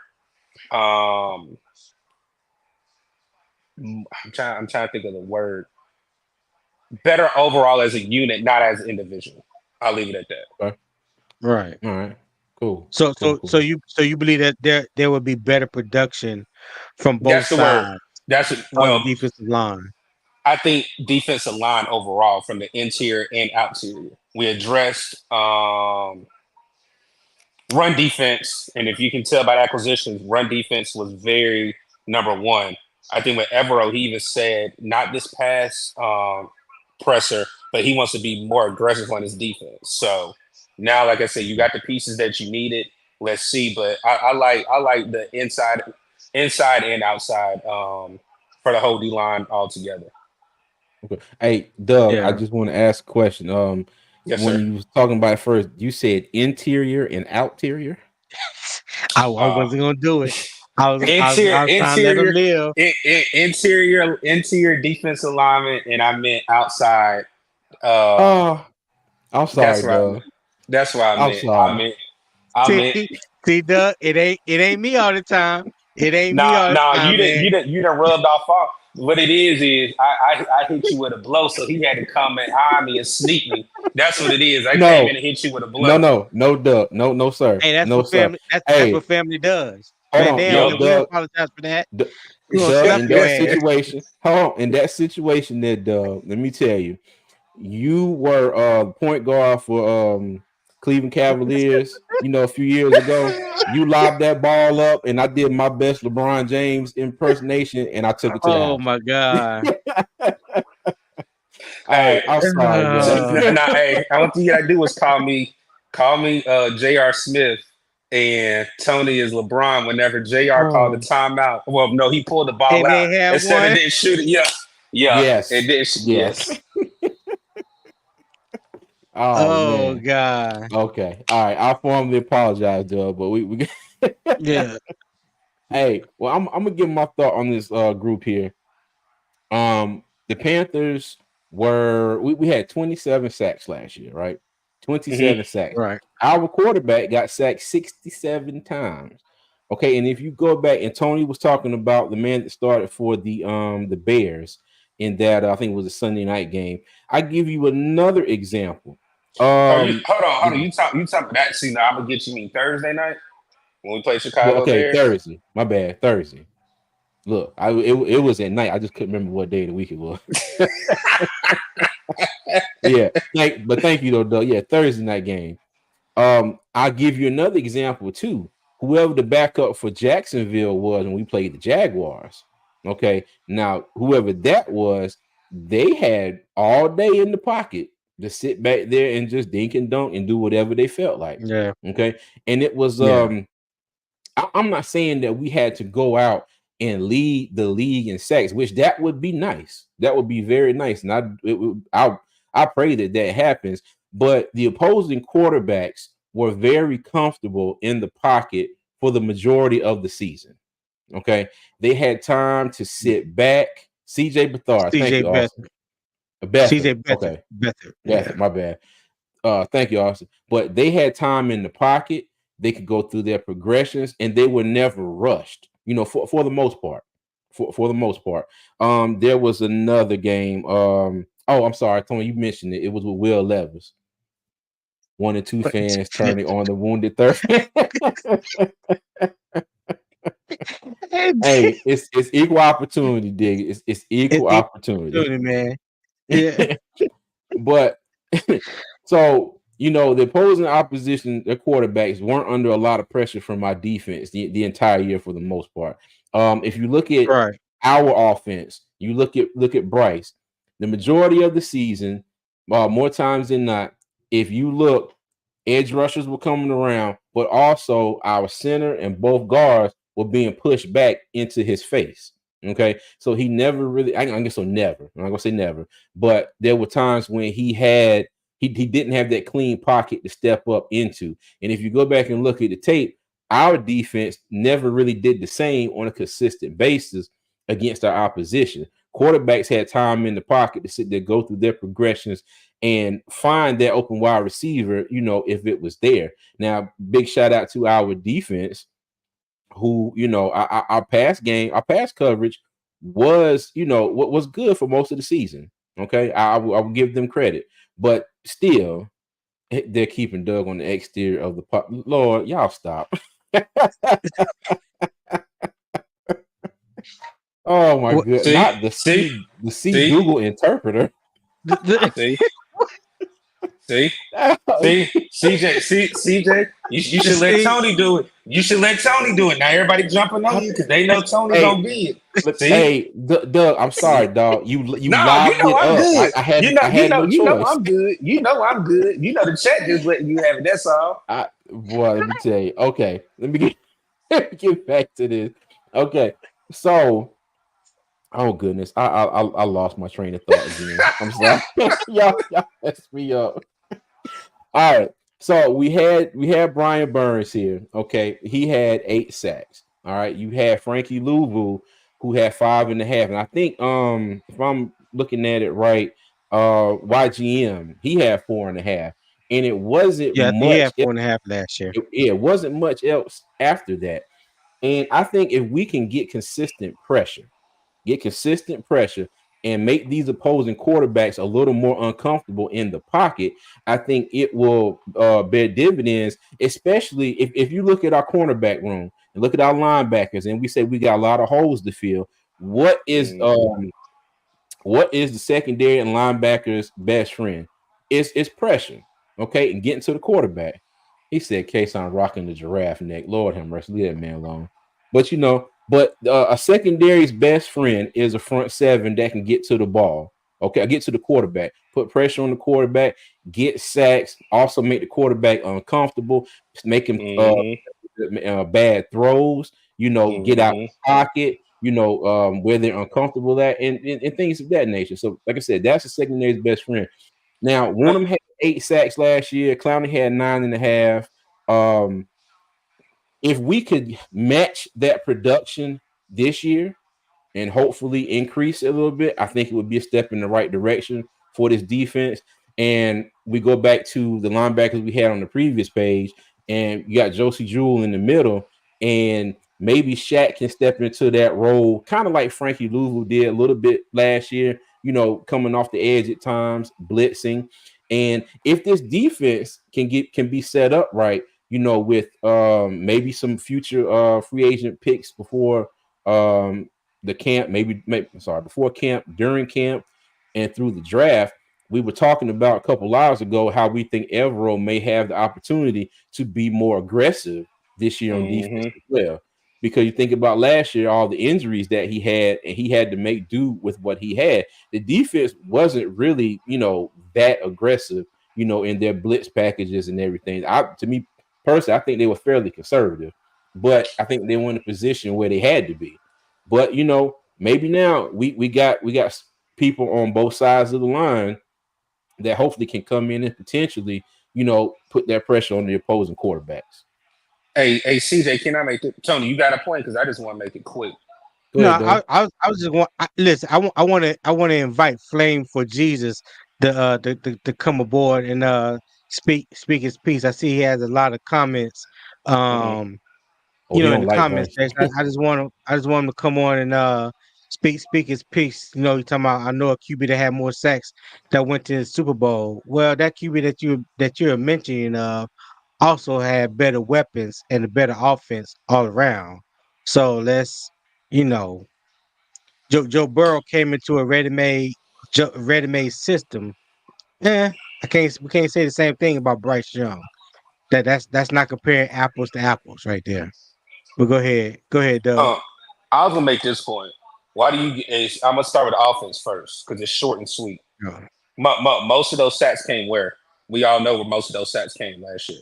That are out of the guard position in the middle, right? So why did you spend $150 million to do what? To Shore up that guard position. Okay, so that's quick and easy on the offensive side. Can anybody tell me who got the most double teams on the defensive line last year? Had to be Derrick Brown. It was Derrick Brown. It was on film. It's Derrick Brown. So Brian Burns did get double teamed, but when it was just one-on-one, what happened? No show, right? Yeah. For the most part, yes. Mm-hmm. So yes, so let's say you have four D linemen, right? No, I mean 5 offensive linemen. I'm sorry. So you have DB that gets a double team. Clowney, when you look at his film, when he was at the Ravens, he was getting double teamed. Now you have an Ashawn Robinson. Then you have a Wanham. Then if you get somebody in this draft, which they just brought in Marshawn Neeland out of Western Michigan just this past week, and Booker and Austin Booker. If you bring somebody on the opposite side of Brian Burns, on the opposite side of Jadeveon Clowney and Derrick Brown, somebody's going to have a one-on-one opportunity. And Tony and I alluded to this a couple of lives earlier. You got 6'4", 6'5", 300-pounders coming. I was in listening when CJ made the point how big Ashawn Robinson is. This defensive line is more impact and more physical presence, better on paper than we have been underneath Evero. And I know that's 1 year. Even when we had, what's the man's name? Matt Rule. This defensive line that we just brought in right now, on paper, is more physical fit for the type of defense we want to run, which we want to stop the run. And now you have another running partner where we did have Hassan Reddick and Brian Burns, and Brian Burns had his second most sack year with Hassan Reddick. Then he had his career best. What I'm getting at is when you bring in the right pieces and they fit your scheme, we're going to see Ashawn Robinson maybe have his best year outside of when he played at the LA Rams for Evero. You may see one of them that had 8 sacks where he did have Danielle Hunter on the opposite side of him in Minnesota. Now he has Jadeveon Clowney, and he has one of the best interior defensive linemen going into a new season. So there's things that you can look and traits that you can translate into one unit, and this unit is going to look definitely better. I know a lot of people are thinking about Shaq Tuttle. I don't think Shaq Tuttle is it. We said it on Wednesday. But if you look at the acquisitions and you match them up with, like we said, because I don't want to repeat it, KK has star. Who has Derrick Brown had since he's been here with Carolina? Nobody. So now is the opportunity to really see when you bring somebody in, he may even have a better year than he had last year. And I'm not talking about the 103 sacks, just production-wise, all across the board. 103 tackles. 103 tackles. Yes. You said 103 sacks. Oh, my bad. Shoot, you get 103 sacks. You was better than the and I say use. Darn, what was his name? What is his name? You about to fail every drug test every week. No, what's the Bobby Boucher? You better than Bobby Boucher then. Shoot. Oh God. Oh my goodness. Yo, I don't even know Bobby Boucher get 103 tackles in the season. Shoot, you gotta remember the bottom one, he was something serious. Appreciate you, my boy. Okay. All right. Joe Well, Pedford said 103 sex sound good. I know that's He right. do. it damn sure does. Damn sure does. Hey, but let me go ahead and get y'all grades on this group right here. I think y'all gave y'all grades, CJ. I just came in when y'all were giving it, right? No, we No, gave our we were grades just on giving our linebackers. thoughts. We haven't given the Okay. grades this time. So go Okay. ahead, Doug. You go first. Oh, B minus. Okay. Tony? Yeah. I would have to say, yeah, I would have to say B minus because of the uncertainty of the depth behind the two starters, and you have to factor in that DJ Wanham is coming off an injury as well. I think he had torn It's a quad. yeah, quad. Yep. Yeah, Yep. torn quad muscle. So he's coming back from injury, and I think he's going to be out up until training camp, if I'm not mistaken. Yeah, So, he should miss um, OTAs, but be back for training. Well, I don't think they know okay, yet if he's back for training camp, but I think he should. okay. So if all goes well, if all goes according to plan, and he's available, through training camp and starts day one alongside Clowney, then yeah, I would say it'd be mine. It's just the fact that I'm not comfortable depending on any one of the four backups behind those guys because the verdict is still out on Caleb Chasen. We already kind of know what Johnson is. We already know what Barno is. And Leota, I think it'll be more special teams. Hey, I just want to say, Paris, Henry, we appreciate y'all too, man. We just doing what Hey, we yeah, can we do. appreciate you too, Paris. Hey, now I did want Yeah, to say, let me see. Flame for Jesus said that it's been my whole point. I hear all the talk about defense needed, and we have defense on paper. You are correct. You are correct. But there are pieces on that paper that are wet. Okay, and they may easily be right, torn off from the whole piece of paper. You get what I'm saying? And what I mean by that is injuries. Okay, we have a right, secondary who on paper is pretty good, but we have Dane Jackson coming in. We don't know if he's going to be number two, or we assume he's right, going to be a number two, a cornerback. But we also have one of the best corners in the league who is injury prone. Okay. Then when we look here at the linebackers, all right, we have good pieces on paper, but the pieces behind them, barring injuries, are a little bit in. Just like you see on the screen here, Johnson not proven. Barno been more of a special teams guy. Leota showed right, flashes last year. Caleb Chason, he's been kind of a no-show in the league so far, but he also went from playing a 3-4 in college to playing a 4-3 in Jacksonville. So we don't right, know exactly what he's going to do until they get out on right. the field and do it. Okay. And that's why we're Exactly. kind of going through these position groups one by one to kind of get everybody, get everybody's feelings on what they think the Panthers should do. Is this position more important of a need in the draft than the next position or in free agency, as well? Because I think a lot Right, of the things that we're talking about, we're saying draft, it's all of a concern for potential injuries from the players that we got now, or do we start looking for we start looking at the future with some of the picks in this draft as well, and that's the kind of the balance that we're trying to get through here with this. yeah. Okay. And Yeah. also, Flame for Jesus, what we've been doing. I don't know if you have been on any of our lives in the past recently. Oh We've yes. been looking at each position group, and depending on that position group, that's how we've been conducting our mock drafts. Not saying that the Panthers should go all in on defense and pick 33 and 39. We're just saying at 33 and 39, if the best options on the board is either, say, this week, we're talking about the Mm-hmm. best options is linebacker or edge, who could possibly fall to the Panthers, and who could we possibly draft? Last week we did the trenches with the offensive line and defensive line. We're going to do it with wide receivers and tight ends. We're going to do it with the cornerbacks and safeties. So we're just basing our mock drafts off each position group.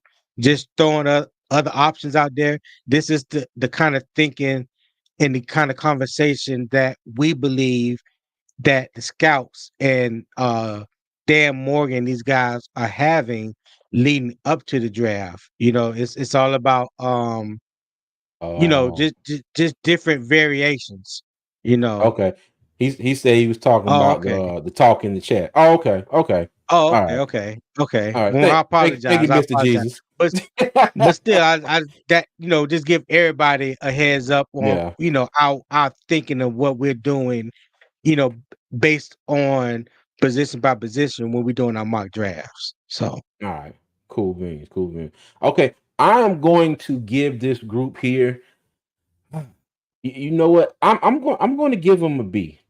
I'm gonna give them a B. wow. And I like Wonham.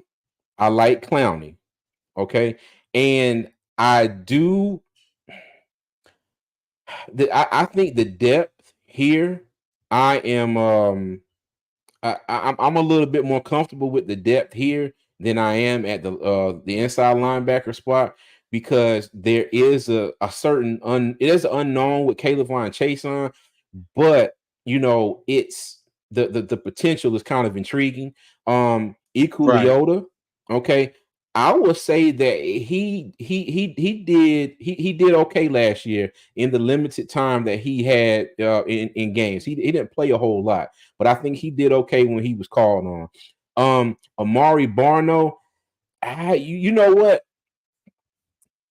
The thought process on Amari Barno, I saw somebody in the chat say they thought he was a bust, and you know what? I'm not even gonna sit here and be that mad at anybody calls him a bust, because he hasn't really he hasn't really done much, and he has been hurt.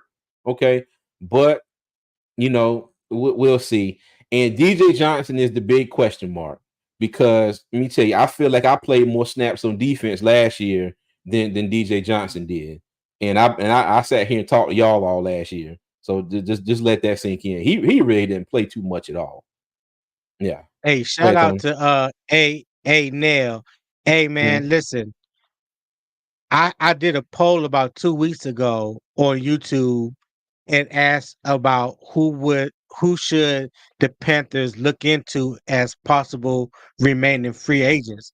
And one of my picks was Adoree Jackson.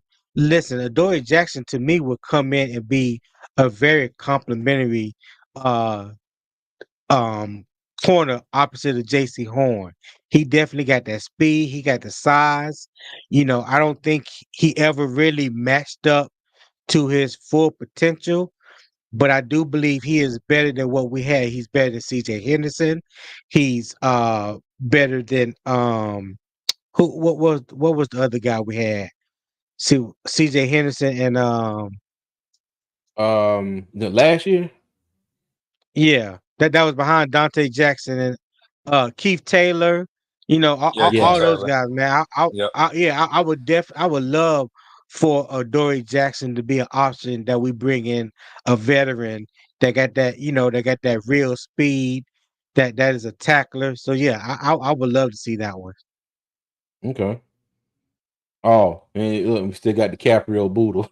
That Yeah, name still just got Caprio Boodle, Deshaun Jameson. Yeah. yeah. Well, now Flame just I don't know about a bust on Barno. He was a later pick. I thought that was drafted for special teams.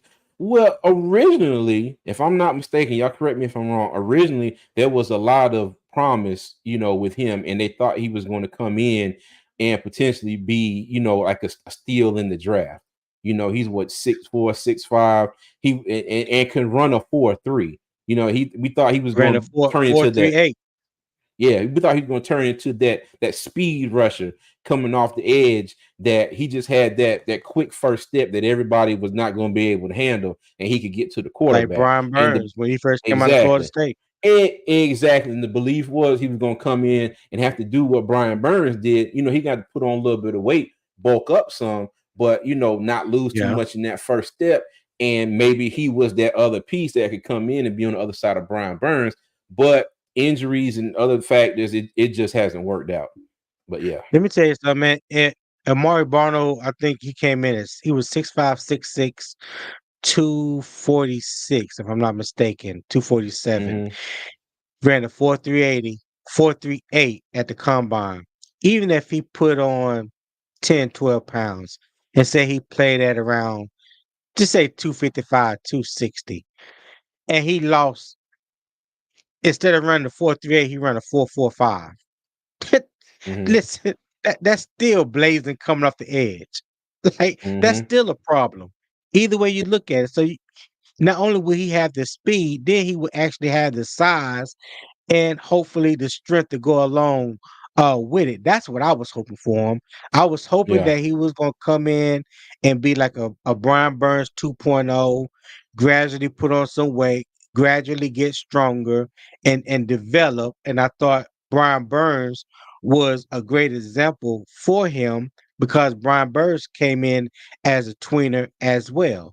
Had a quick first step, speed rusher, didn't have much or any other move to his game, but he quietly developed over time, got a little bigger, got a little stronger. Then you start seeing him add the bull rush to his game, the long arm to his game. You know, then you start seeing him with the inside spin move. You know, he started adding a little bit here and there to his game over time. And I was hoping that Amari Barno would do the same, but it hasn't panned out that way. Yeah, and he's 6'6", 245. 6'6", 245. Yo, look at this. It said Barno look like Tarzan, play like Jane. Man, you crazy. You are crazy, yo. Hey, this, I think linebacker is more important than edge in this year's draft for us. Maybe Payton Wilson falls us at pick 65. Yeah, and like I said, and that's the reason why we're kind of doing this, because, you know, in my opinion, I want to get people thinking more about different positions, because there are a lot of people who are locked in on we need to draft this. I've seen people, now I know some of them might just have been joking, but I've seen people draft 3 and 4 wide receivers, you know, in a mock draft. And it sometimes, I don't know if they were joking, sometimes it's saying that they might have been actually serious. Said, hold on, Jane can play now. Lord have mercy. But yeah, but you know, this is why we're doing this, okay? But let me go. Doug, you gave your grade, didn't you? Yes, sir. A B minus. Okay. B minus. Okay. Yeah. Tony, you were a I think I B minus. I agree with Doug. Okay. And I gave him a B. And I see a lot of C's, C minus, C plus in the chat. Okay.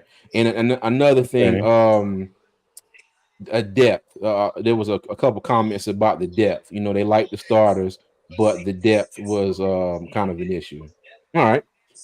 So now we're going to do the same thing we did last week, Wednesday. Okay. We're going to do the same thing we did Wednesday, and we are going to do another mock draft because we love mock drafts here at Two Fans in the Stands. All right. What's going on, Mr. Earl? How you doing, Earl?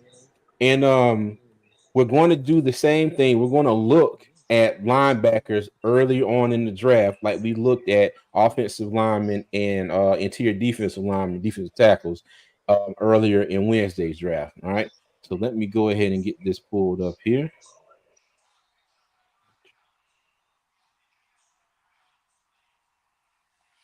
All right. And the good thing is now, as we said last time, PFF has definitely fixed this, and we now have our pick back, and we do not have to trade every time we start this to get 141. All right. So let's go ahead and get into it. Okay. So now we're on the clock at 33. And let's look at wrong one. I'm sorry. You see linebackers and edge rushers. Okay.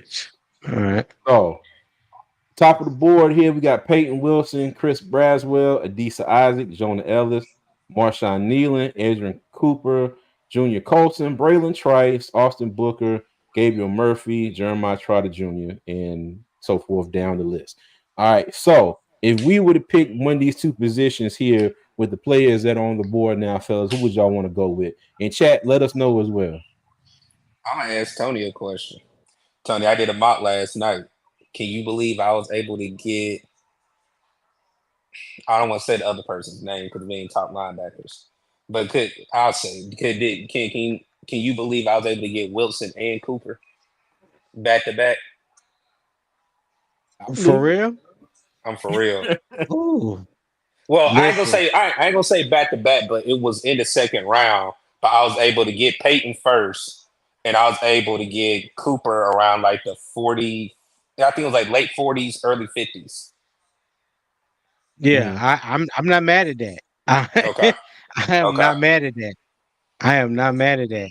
But for the sake of this mock draft right now, I would go because Payton. like we said, we're dealing with the linebackers and edge. You know, you said Peyton. I will go Peyton as well too. Braswell is good. Braswell had you about to make me get up, CJ. I got his stats. I think he had how many stats did he have this year? Can you look at that? Was it 12? 13. Okay. I thought it was 13. Yep. But the only thing click on first look. Click on first look real quick, CJ. What's his size? 255. Yeah. 255. Okay. Yeah.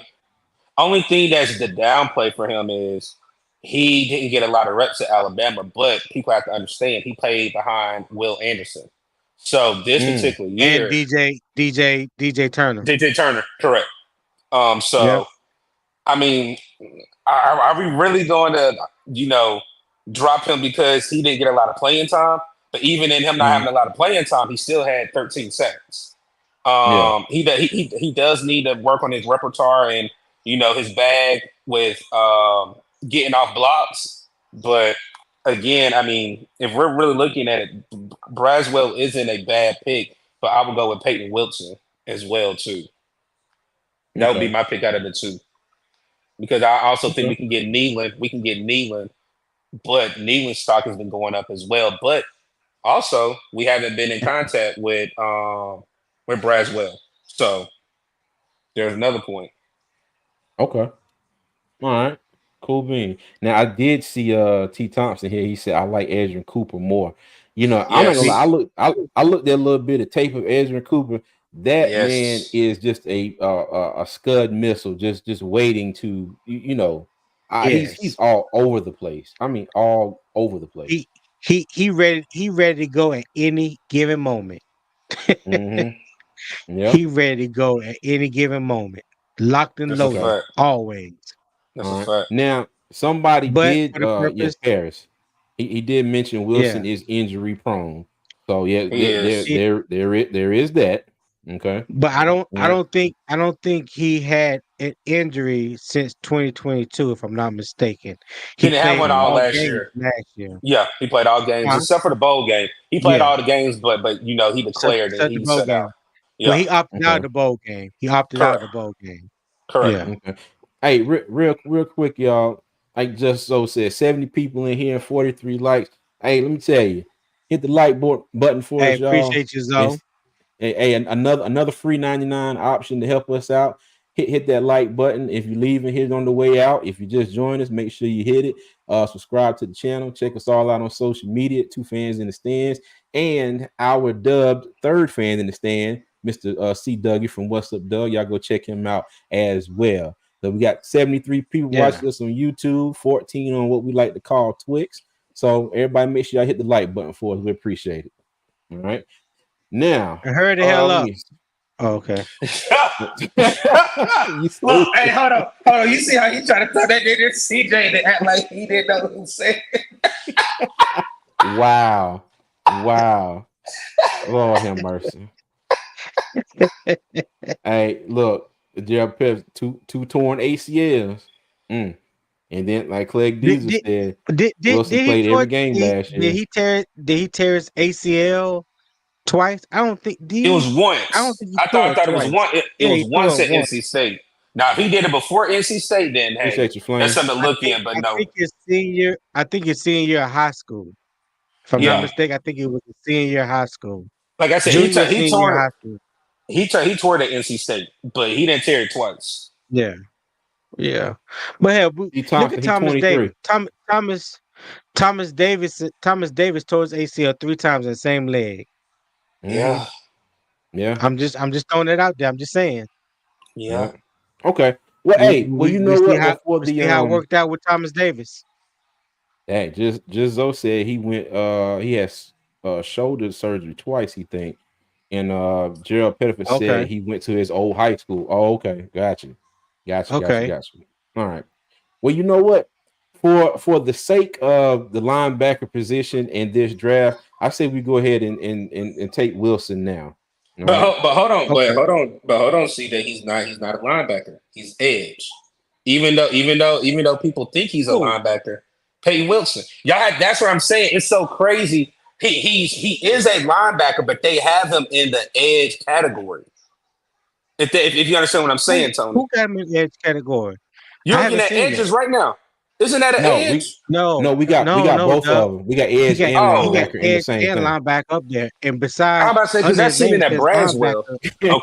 Okay. Because I seen No, on we got- Braswell, but one similar Yeah. does have him as an outside linebacker / edge. It does in the Okay. analytics.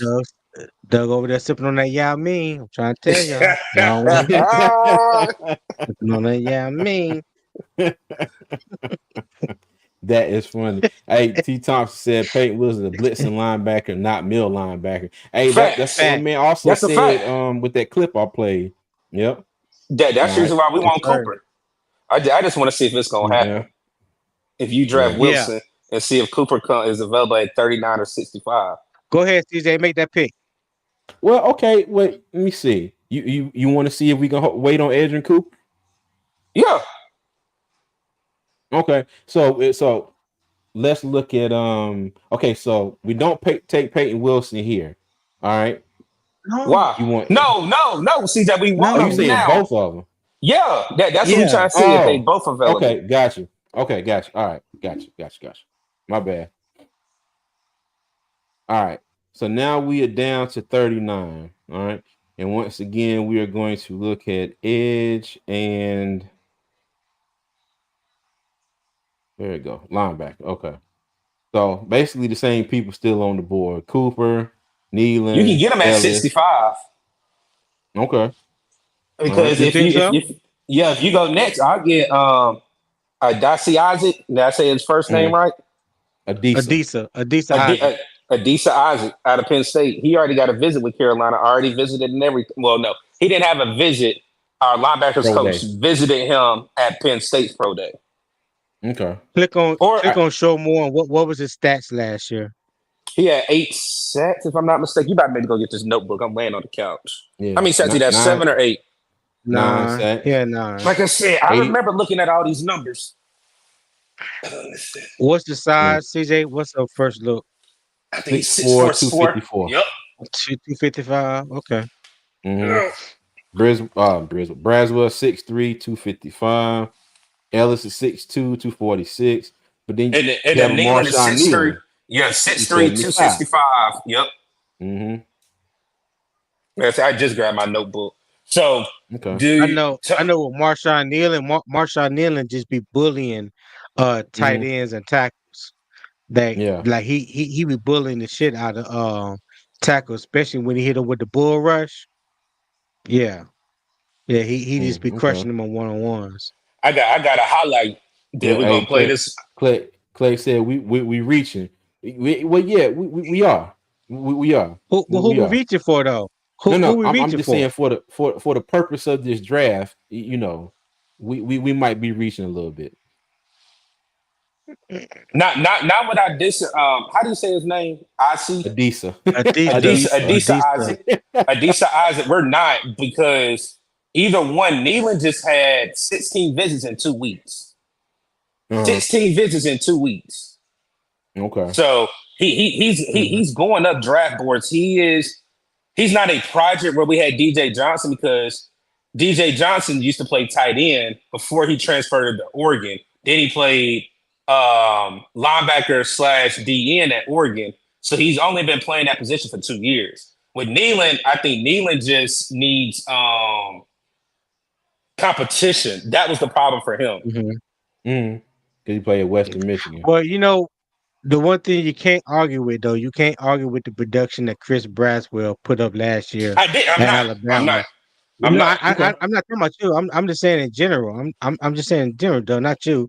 I'm just saying when you take into account that they had DJ Turner on the opposite side, and Chris Braswell was able to get a lot of 101 reps against opposing tackles. Correct. And his production skyrocketed in 2023 as opposed to 2022. So when you talk about someone like Chris Braswell coming in next year, probably being a backup, to either Wanham or Clowney, so that means he can sub in for either one of those guys. There's an edge rusher opposite of him that can provide him with the 101 options like he had at Alabama, because you got Derrick Brown, you got Ashawn Robinson, on the defensive line. So there's other talented guys on the offensive line that can probably command double teams that can free him up in 101 situations. And you hope that production that he had last year carries over to the NFL. I'll take Braswell. I'm not opposed to it. Go ahead. Pull that trigger. CJ. I'm not opposed to Braswell. I'm just looking at people we've been in contact with, but I'm not, again, like Tony had to let me know, Doug, it could be a smokescreen, but I understand the reason why you're looking at top 30 visits because they are important. But if talent falls down the board, we'll be dumb and naive not to take a Braswell if he's still there at 39. Okay. I'm with Chris Braswell. And let's just see who falls to us at 65. I told you Cooper's still there. I'm telling you. Man. Look. Hey, Gerald. Hey, Gerald, we're going to get on the cornerbacks and safeties maybe on the next live or live after that. Right now, we're just focusing on the linebackers and defensive ends with the first 2 or 3 picks. Now, that's what we're doing. Yeah. I'm going. So I got Cooper. We're not discounting cornerbacks at all. Yeah. All right. Shoot. I want Cooper. Yeah, Cooper. Okay. I'm with you, Cooper. Yeah. Right. That would be wild. We had both of them. What? That would be wild. All right. Everything's up in the air you still now. got Trey Benson? I was just about to say that somebody earlier in the chat said they would love to have Trey Benson. I would too. We said it Wednesday. We said it Wednesday. Man. All right. So let me bring up the running backs and let me bring up the wide receivers. Well, actually, let me just bring up the wide receivers real quick. So this is what we have left far as the wide receiver spot goes. Jacob County, Aeneas Smith, Malik Washington, Cornelius Johnson, Jack Saint. I've never heard Jack Saint. That's an interesting last name. Okay. All right. So let me bring the running backs back up with them. Do wide receiver and running back. Gerald Pettiford said we heard of him with this. Gerald, man, hey, Gerald, I told you, man, we're focusing on the linebackers and the edge, man. Don't be hurt, dog. Don't be mad at us. Listen, we got you.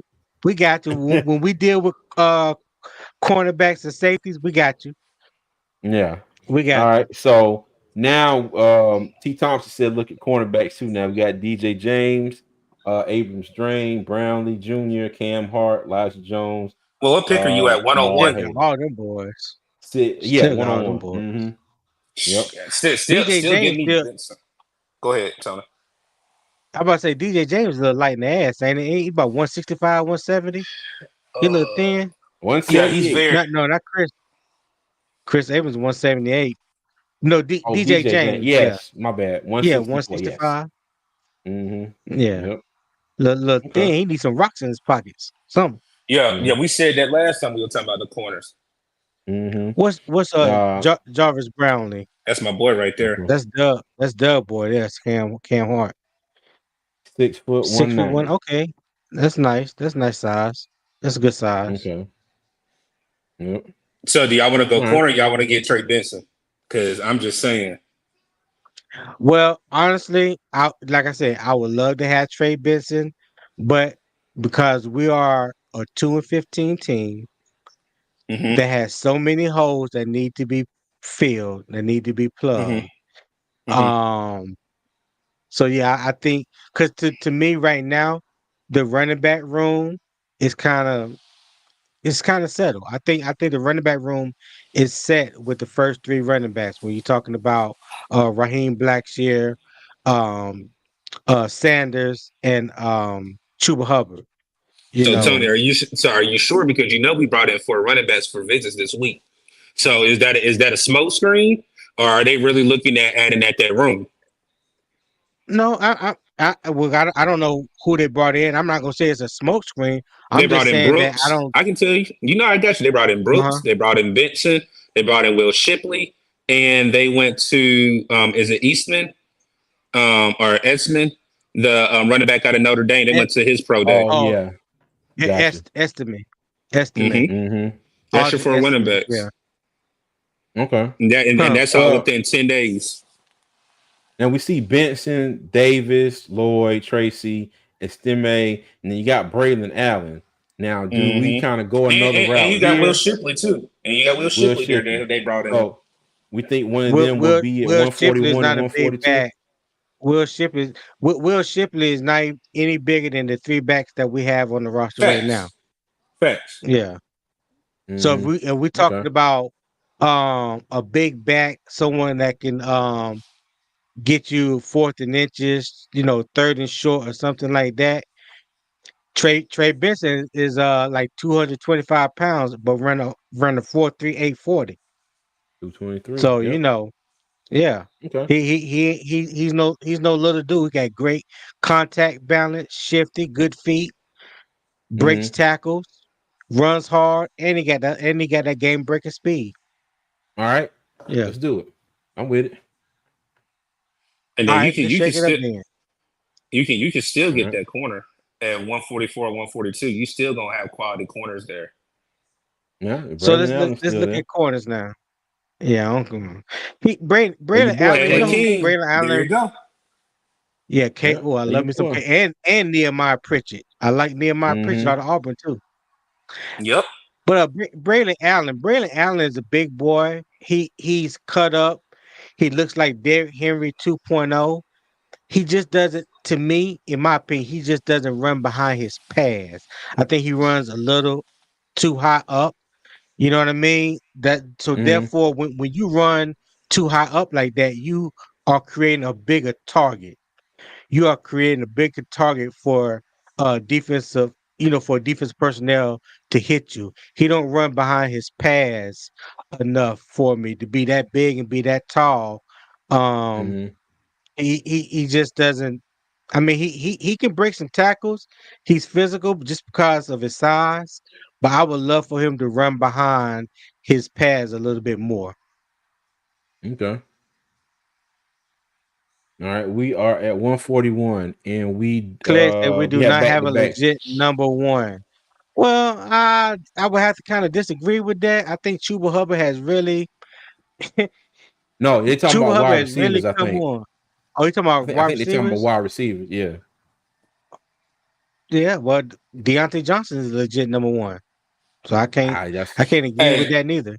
Hey, can y'all let A Neil know? A Neil, we just did that. They're talking about D ends and linebackers. Yeah. We know the need, but this is going based off of people that we're basically saying who we like or who we think the Panthers should draft. We are all agreeing that corner and center are the number 1, 1A, 1B priorities going into the draft. We know that. So let me ask y'all a question. What if we took a corner and a wide receiver at 141, 142?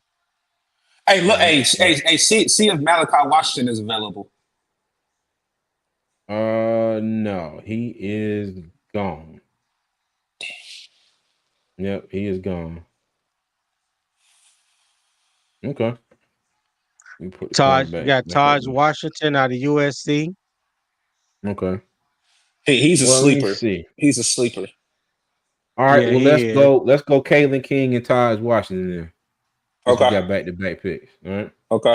You cool with that, Tony? Yeah. Let's go. And Let's go with it. then you can get the tight end out of Arizona too. He'll be there at 240. Tanner should be there. I ain't looked at him yet. Out of Arizona. Out of Arizona, he should be there. Yeah, clear. We know. We know. We know. Claire, come on back on, man, and chop it up with us. Right. Yeah, isn't that Tanner right there? Yeah. All right. Mm-hmm. Tanner McLaughlin. Yep. Mm-hmm. Okay. Oh, gave us an A-. Okay. Payton Wilson, Chris Braswell, Edrin Cooper, Trey Benson, Kalen King, Taj Washington, and Tanner McLaughlin. Okay. And like I said, everybody in this draft, we talked about the linebacker / edge position in this episode on this live. So we tailored our draft to that with those first 3 picks, our 2 second rounds and our 3rd round pick. Okay. This is not how we feel the Panthers should go, in the actual draft, because we do have more needs, and we do not need to draft 2 linebackers in our first 3 picks. Okay. But we took Cooper and Wilson because they were both there. All right, go ahead, Tony. Hey Neil, I like that comment. What see, Neil that's said? your boy. That's your boy, Kyrie Jackson. That's Kyrie Jackson. We took Kyrie Jackson last week. Hey, but real quick, let's do another mock draft for him real quick, and CJ, and just show him how we would really like to see the draft fall. All right, hold on. Let me. Okay, Tony. Tony, while he's doing that, no trades. You want to go straight up, right? I tell you what, if one of those quarterbacks fall, I'm down for trading. Okay. I just had to ask. I just had to ask to see how you want to do it. Hold on. He already started. Okay. Oh, my bad. No, quarterbacks are gone. Or Bo Nix might be there. Oh, Penix is there. Penix still there. You think somebody trade up? Look at your trade. Hey, that's to say, look at your trade options. If the Raiders offer that trade, then you can possibly do it. All right. Then next pick is 44. We trade. We want to trade 44 for 33, and you gotta get more than that. No. We finished up. We finished. Oh yeah. What you guys see? What you think? They're not interested in trading for this pick. Okay, so there's no interest for the Raiders here. Oh, so now just go ahead and trade it straight up then. I mean, just go ahead and draft straight up. Okay, I'm saying draft straight up. Gotcha. Okay, so with the 33rd pick, all right. Let me see. I'm gonna go look at center here. Okay, so Van Pran is still there. Zach Frazier, Christian. I cannot believe he is 93. That's crazy to me. I know. What you say? Tony? They can't believe he's ranked 93. Van Pran is listed as a 93 ranked player. Mm-hmm. Okay. My thinking here is we got our boy Ladd that we like. He's there.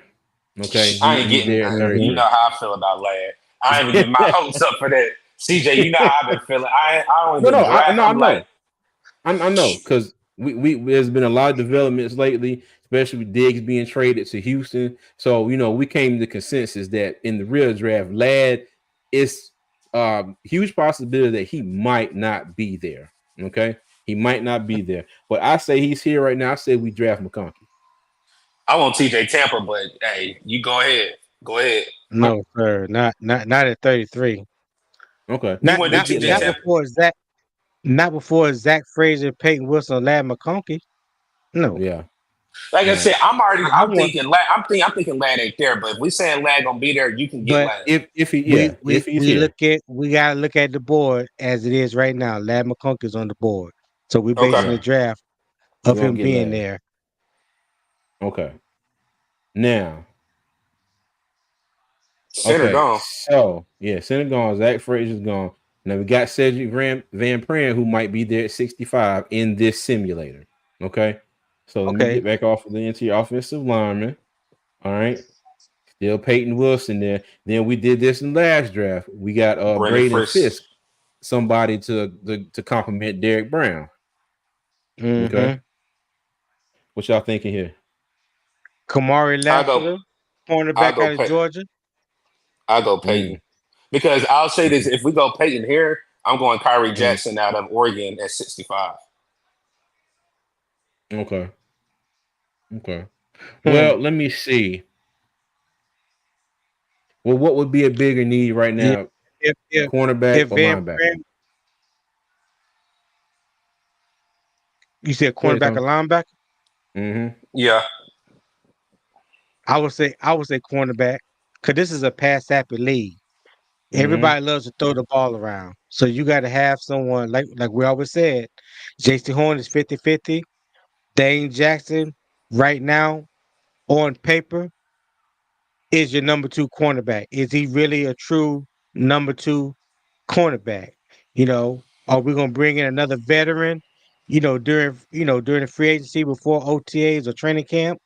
Or are we looking to bring in a potential number 2 cornerback in the draft?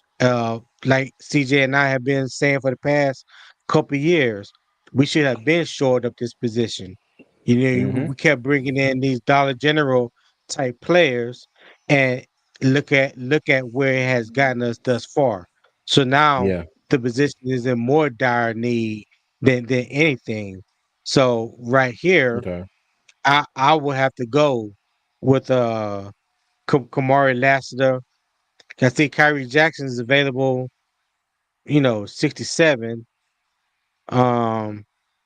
You know what? Know somebody, because T This, Thompson is screaming for Rakestraw here. I don't know if we've taken him before on the draft. I don't think we've taken him neither, but I know he had a great Senior Bowl, if I'm not mistaken. His stock really rose this year at Missouri. Missouri had a very aggressive defense, and he had yeah, he didn't have any interceptions, but he's definitely a sure tackler. He come up and run support. He's good in Yeah. zone coverage. I see his Not man so great at coverage man. grade is very suspect, but we don't run a lot of man. We run a lot of two shell, zone coverage. Sort of like that Tampa 2 defense. So Yeah. you know. He But said, look at yeah, this grade against Kamari Lassiter, LSU. Oh, he was good in okay. zone Gotcha. and man. Okay. All right. Well, T Thompson, we're gonna go with Lassiter here. Not that we don't value your opinion, but we're gonna go with Lassiter here. Okay. So now we are at 65. And let's go ahead and look at Cedric Van Pran. I think that's a no-brainer here. What y'all think? Yeah. Yeah, because I don't think he'll be that 1-on-1. This is true. All right, let's go Van Pran. Okay, so now best available. Okay, so we did wide receiver, we got cornerback, we got center. Take a look who might be there at edge. Okay, now I do think we got a couple good options here. Xavier Thomas, Javon Sullivan, Justin Iboji, whatever that is. Yeah, Ibobi. Muhammad He was Kamara. rotational. He was a rotational player for Alabama last year behind DJ Turner and Braswell. All right. But there are a lot of people been screaming for Muhammad Kamara. What y'all think about him? or edge and I mean, Xavier Thomas. Xavier Thomas, I don't want to say. Well, he's kind of been of a disappointment. Xavier Thomas, when he came out of high school, was one of the top recruits. He was a 5-star edge, went to Clemson, and has never lived up to his potential. Okay. Some people, I don't like to use that word bust. The man hasn't even made it to the pros yet, but with all the talent that he played with at Clemson, you would have thought that his game would have elevated to another level, and it just didn't. You know what I'm saying? Okay. It just didn't. And I don't know his level of hunger or his want to be great. He has the skill set and the talent, but he has to put it all together on the field. Okay. Now somebody Yeah. said two tight ends. So Eric All was still on the board. Cade Stover. You have Ben Sinnott, Theo And Johnson, Sanaa Jaheim came in Bell. on the visit, Now, but I'm an my Eric people Hall talk. fan. Okay. Now, if we go tight end here, say we take Eric All, it's probably not a good chance that Muhammad Kamara is going to be at 141, or he may be. You never know. Mm-hmm. Now, and somebody also said Sanat at 141. I was gonna say you can get Go your ahead, Dave. tight end at 141 and then get Cedric Gray at 142. That's just my opinion. I just wanted to see how y'all gonna play I out like this that. pick right there. So I like that. if y'all, Well, I'm a follow y'all lead then. Okay. Well, let's go. if Let's y'all want the go. edge right here, go ahead and get your edge, and then try to see if you can get either Theo or Ben Sinnott at 141, and All then right. look and see if Cedric Gray will be there. Okay. Who did you take? Kamar? Muhammad. Yeah. Yeah, okay. See, Okay. And so then we got who was the other person we were looking at? Tight linebacker. end and linebacker. Yep, there's Okay. Cedric Gray right there. All right. And Cool. then get Theo. You can get back to back again. I talk about Theo Johnson. He is a red zone threat. Yes. Yes, he is. Seven touchdowns. And if you read how they utilized him when they got inside the 20, that's where most of his touchdowns came at. Was Okay. just right in the red zone. Big red zone target. Okay. Cool. You know what? Let's go ahead and do that since we got back to back. Tight end Theo. Okay.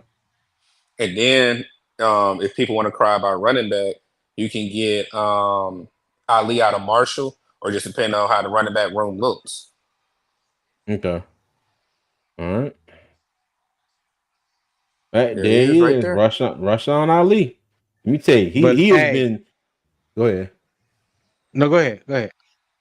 Oh, not. Oh, I was going to say he has been our pick 240 in a lot of drafts. Yes, he has. But Isaiah Davis out of South Dakota State, all I can say is watch a little tape on him. Big boy. 6'1", 220. Yeah. 6'1", 220. Okay. Hey. But the only thing when you talk about a player from South Dakota State, you have to talk about the competition that he played Competition. against. And one Facts. thing he did do, he did dominate on that level. So that's why I think his game can translate to the NFL. Now he would be a developmental piece, and he probably would be a nice piece that you can have. Not someone that could be your starter back, your starter, your feature back. But if you're talking about possibility of coming in and being a short down, short yardage back, right off the bat, he may be able to help you in that department. If I'm not mistaken, Isaiah Davis also ran a fast 40 at the combine. I can't remember the exact number off the top of my head, but I believe he got some wheels on him too. Yeah, I'm about to Okay. find out for And, you. You and said you and Isaiah you know what? Davis. And you know what? At this point, when you say he's developmental, my thing is all we need him to do is come in on short yardage, hold on to the ball, and get a first down. He ran a Yeah. 4.5. He ran a 4.5. Look at his stats. Look at his stats All from right. this His past year. stats is off the chart. Yeah. Man, he Past 2 had years. 1,500 yards, 18 touchdowns. The year before, they had 1,400 yards and 15 touchdowns. Yeah. Yep. Okay. So production. He got a lot of production. All right. Hey, this is the one thing that I'm looking at NFL.com.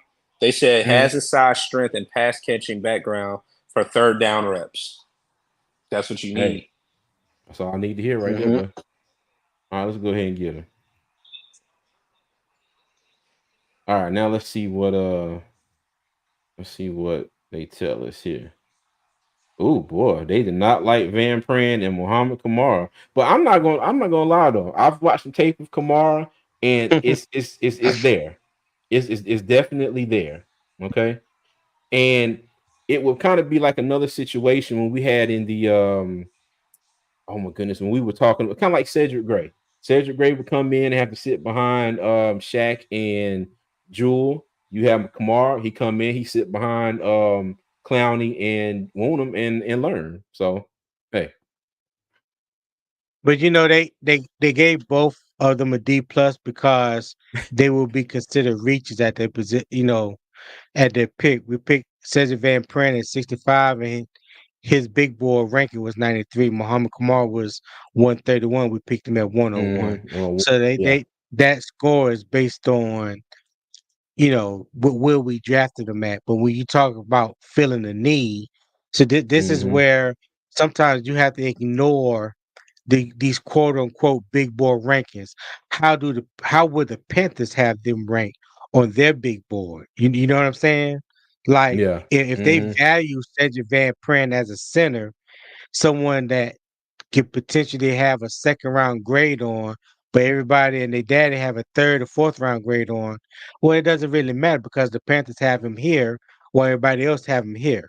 Same with Muhammad Kamara. If you like him and you're convicted on this player, then you go get him. But Yeah. regardless of what the naysayers say, if you feel like this player can come in and help your team win, fit your scheme, and you have the potential to be successful with said player, then you go get them. Yeah. Yep.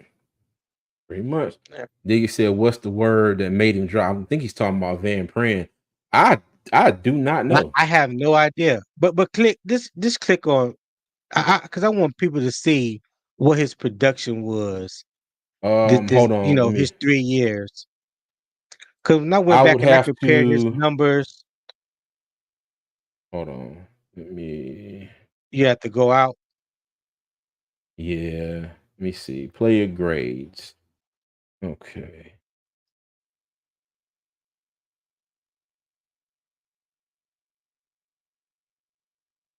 Hmm.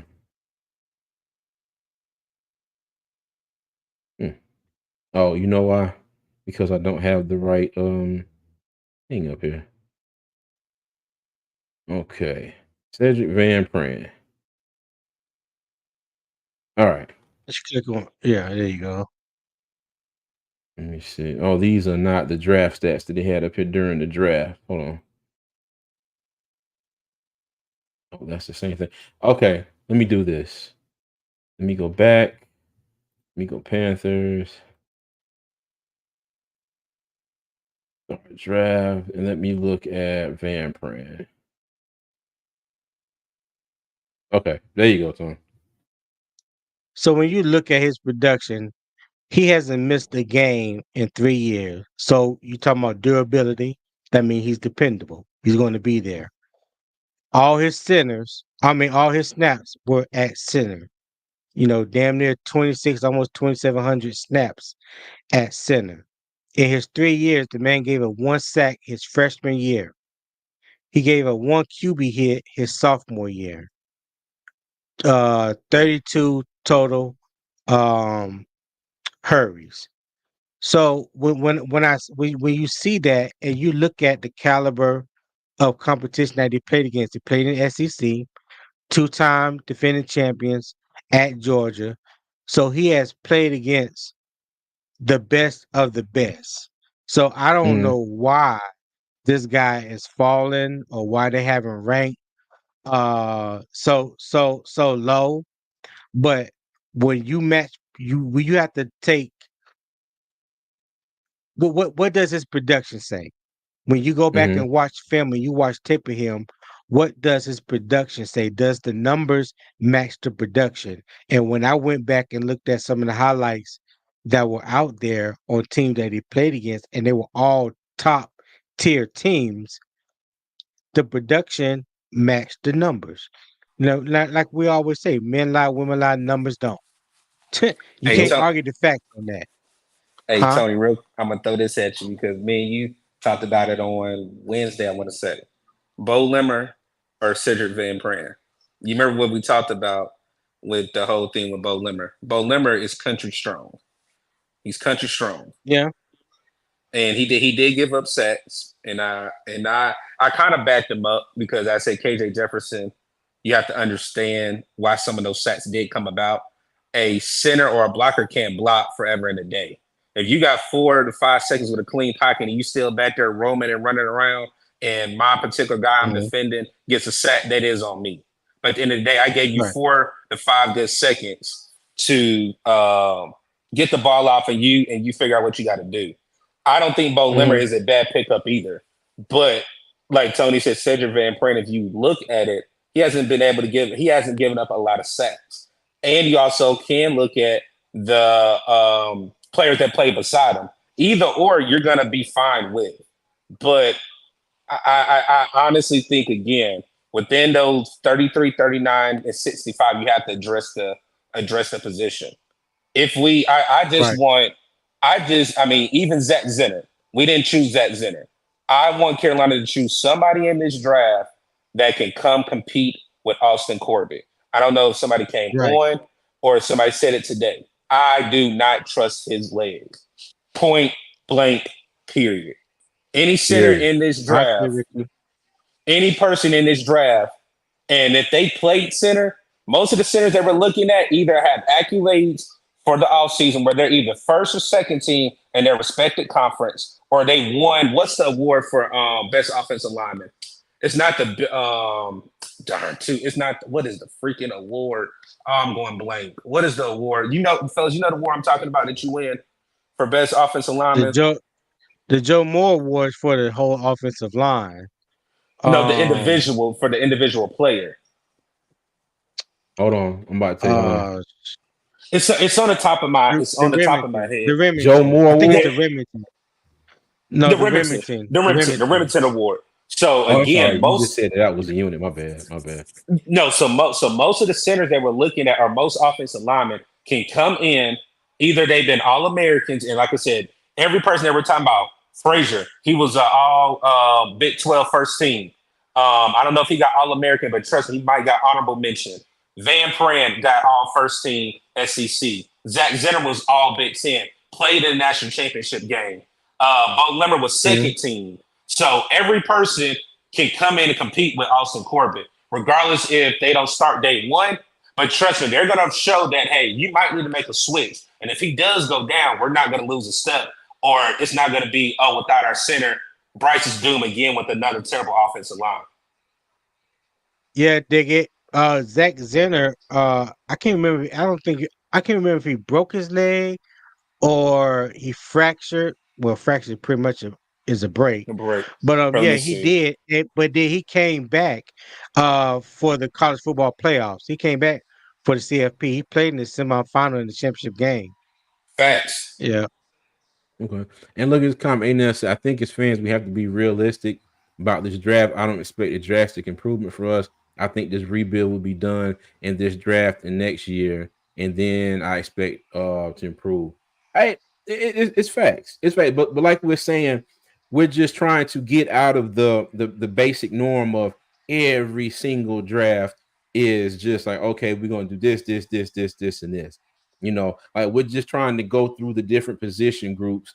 And my hope for doing all this was at the end, I want to, everybody that has watched these videos with us, comment on these videos with us, maybe you have a different perspective of a position group after watching some of these videos, maybe not. And then right before the draft, I want to do something where we say, okay, well, looking back at all these videos, where do you rank these position groups as far as who do we, as the fans think that the Panthers should target, pick by pick. You get what I'm saying? Or, Right. like say best player available. If the best player available is this position at this pick, take him. That's all. Yeah. Mm-hmm. Yeah, I Yep. get you. I got you on that one. I Oh, got you on that one. Yeah, man.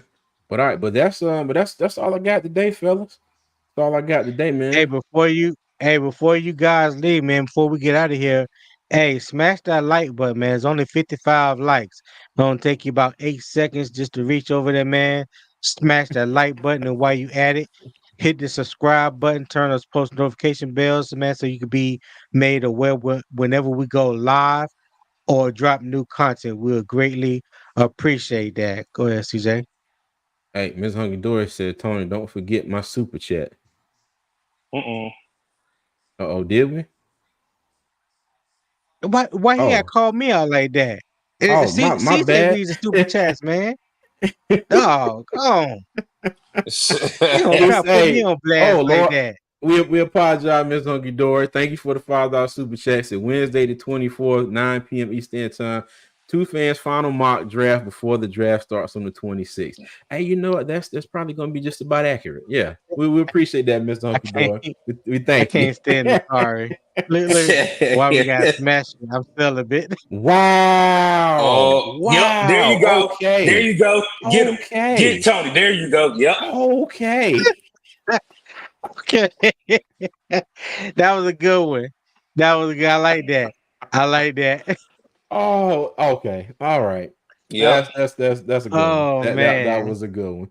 Hey, Oh my but I god. want to let everybody know that this Wednesday we are not going live. We're not going live this Wednesday.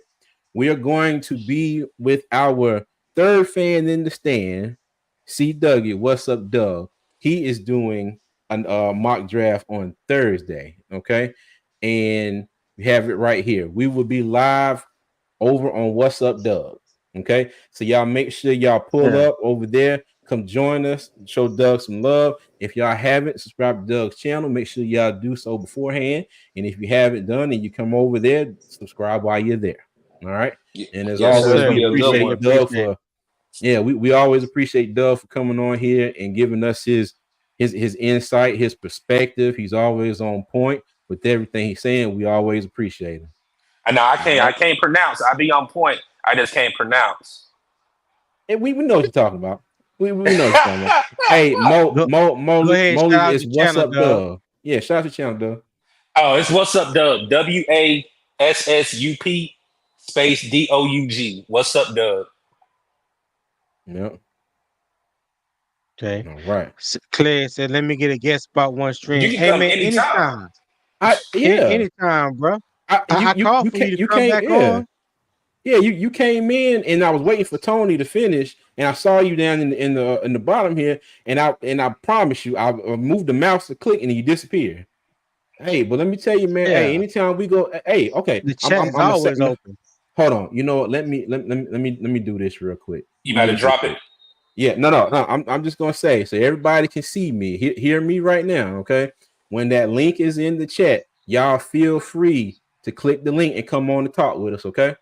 Don't y'all ain't got to ask. If the link is in the chat, come talk to us. If we don't put the link in the chat, that means we just want to be up here by ourselves for that day. But when we're live, we're gonna throw that link in the chat. Y'all come in and talk to us, and we'll have us a good time. All right. Yes, sir. Like I All said, I'll right. say this. Even though my channel is What's Up, Doug, I've adopted Tony and CJ as my big cousins, and I call them the family. So they'll be on Thursday, like CJ said. Y'all are more than welcome to come up on the panel. We're gonna have some guests up there, but anybody's welcome to the panel. Like we said, anytime anybody drops that link, I did see Clegg said that he didn't have his mic. I don't care less if you don't got a mic. If you got feedback noise, we'll try to feed it out. Yeah, If you want to come up and make a point, definitely come up and make a point, man. So, Yeah. like, Mr. Hunky Dory said, "Doug, make sure your lights on and no birds."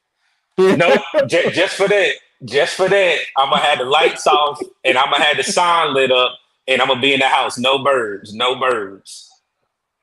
Yeah. Hey, and Clegg, if we barring anything, any unseen circumstances, unforeseen circumstances. My bad, let me get that right. Right. We go live Wednesday nights at 9 and Saturdays at noon. Okay, Wednesday nights at 9 and Saturdays at noon. All right, he said, "I'm with y'all, boy. I like the convo. Hey, man, we appreciate you. Hey, we appreciate y'all that. gonna do it? Yes, we're gonna do the Two Fans Fantasy League, and this year we're going to try to put a little skin in the game. You know, we'll throw it out there, see how much everybody's comfortable with. We're not going to charge arm and leg. You know, maybe $20 or so. Just something. Last year we did a little test run. It was free. Yeah. But we want to pull a little skin in the game, make sure everybody is locked in and paying attention. Facts. That's what you got to do when you do them fantasy ones. We did. Hey, yes. Look at this. Watch you boys more than ESPN good. Hey, appreciate that, man. Thank you. That's what's up right there. Hey, that's what's up. That's what's up. I've been to Doug's place. Nice style. That's what I was laughing. That's what I was laughing. Hey, you welcome, ladies. One rack per person. Hey, Diggy, you keep going over Doug's place, you're gonna end up on one of them videos. Nah, see. All right. No Diddy. No Diddy over here. No Diddy over here while you start. Y'all crazy. No, that's Tony. That's crazy. That's talking about everybody. Hey, gonna mess around, be a co-defendant. Look, hey, look. Nakari, hold on, Doug. Nakari, my wife just opened the door and said, "Tell Nakari," I said, "Hell no." On that one rack per person. Hey, Tony. Now look. See, I'm really gonna get something. Tony, you wanna know what I might do this summer? And my page might be banned if I do it. Yes. What? Let's go to Ecstasy. I'm gonna shoot a live video right at Ecstasy. You gonna pull up? Yeah. No, I ain't gonna pull up. I'm not about to fly 8,000 miles away. No, I'm talking about join the live. No, join the live. You gonna join the live? Yeah. Hell yeah. Okay. You think I'm joking? You think I'm joking on that? You know I can go live on my phone. You know I can go live on my phone now. I don't care. They gotta bring some buckets. Hey, if you go live, I'm pulling up. Hey, Bucky's. Hey, we gotta bring some buckies. Hey, DJ. Hey, matter of fact, look, like y'all interstate Walmart. No, boy, it's so big. Man. Bucky's so big. Only thing I need DJ Spins to be the DJ for that night. I need Austin Wright to be the DJ that night. CJ, you that's right, because they have a Bucky's in North Carolina, brother. Well, once you experience Bucky's, ain't no more QT. Ain't no more QT, ain't no more racetrack.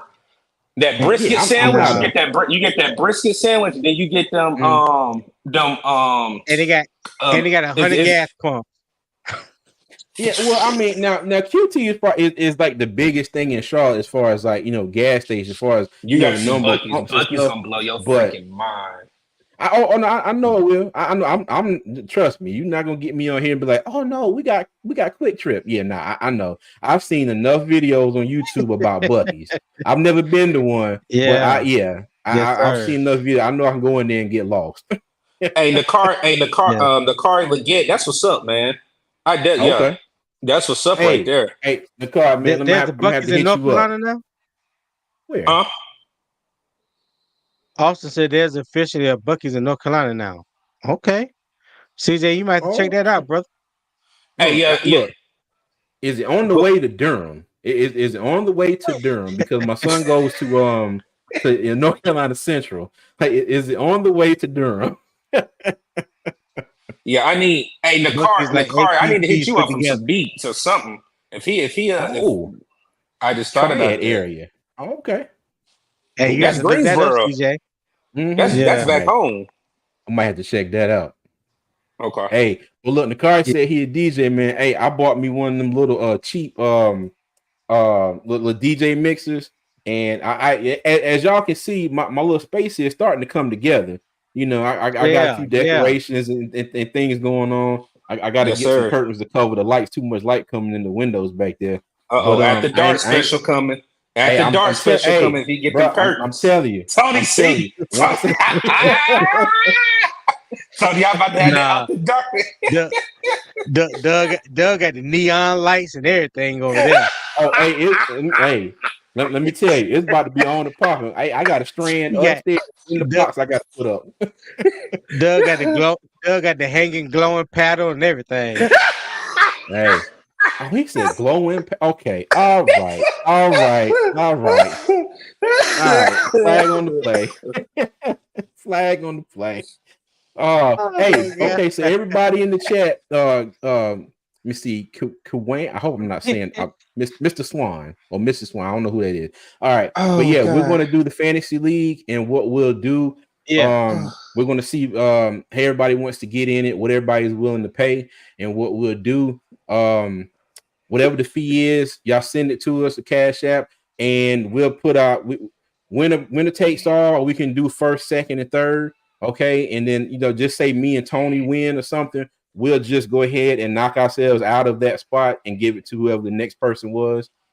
Thanks. Fair enough. Yeah. So we won't. If we end up, now mind you, I'm all in it. You going to agree to that? That's what we going to do. I did. Yeah, that's what we did. Yeah. Come on now. I'm not gonna have no fantasy league and win it and take everybody money. Come on, bro. And look, as much as they do for us, we got. Hey, y'all see how he do? Y'all see how he do? Look, hey, the real side coming out. Oh man. Hey, but y'all got anything else for us before we get up out of here? No, sir. No.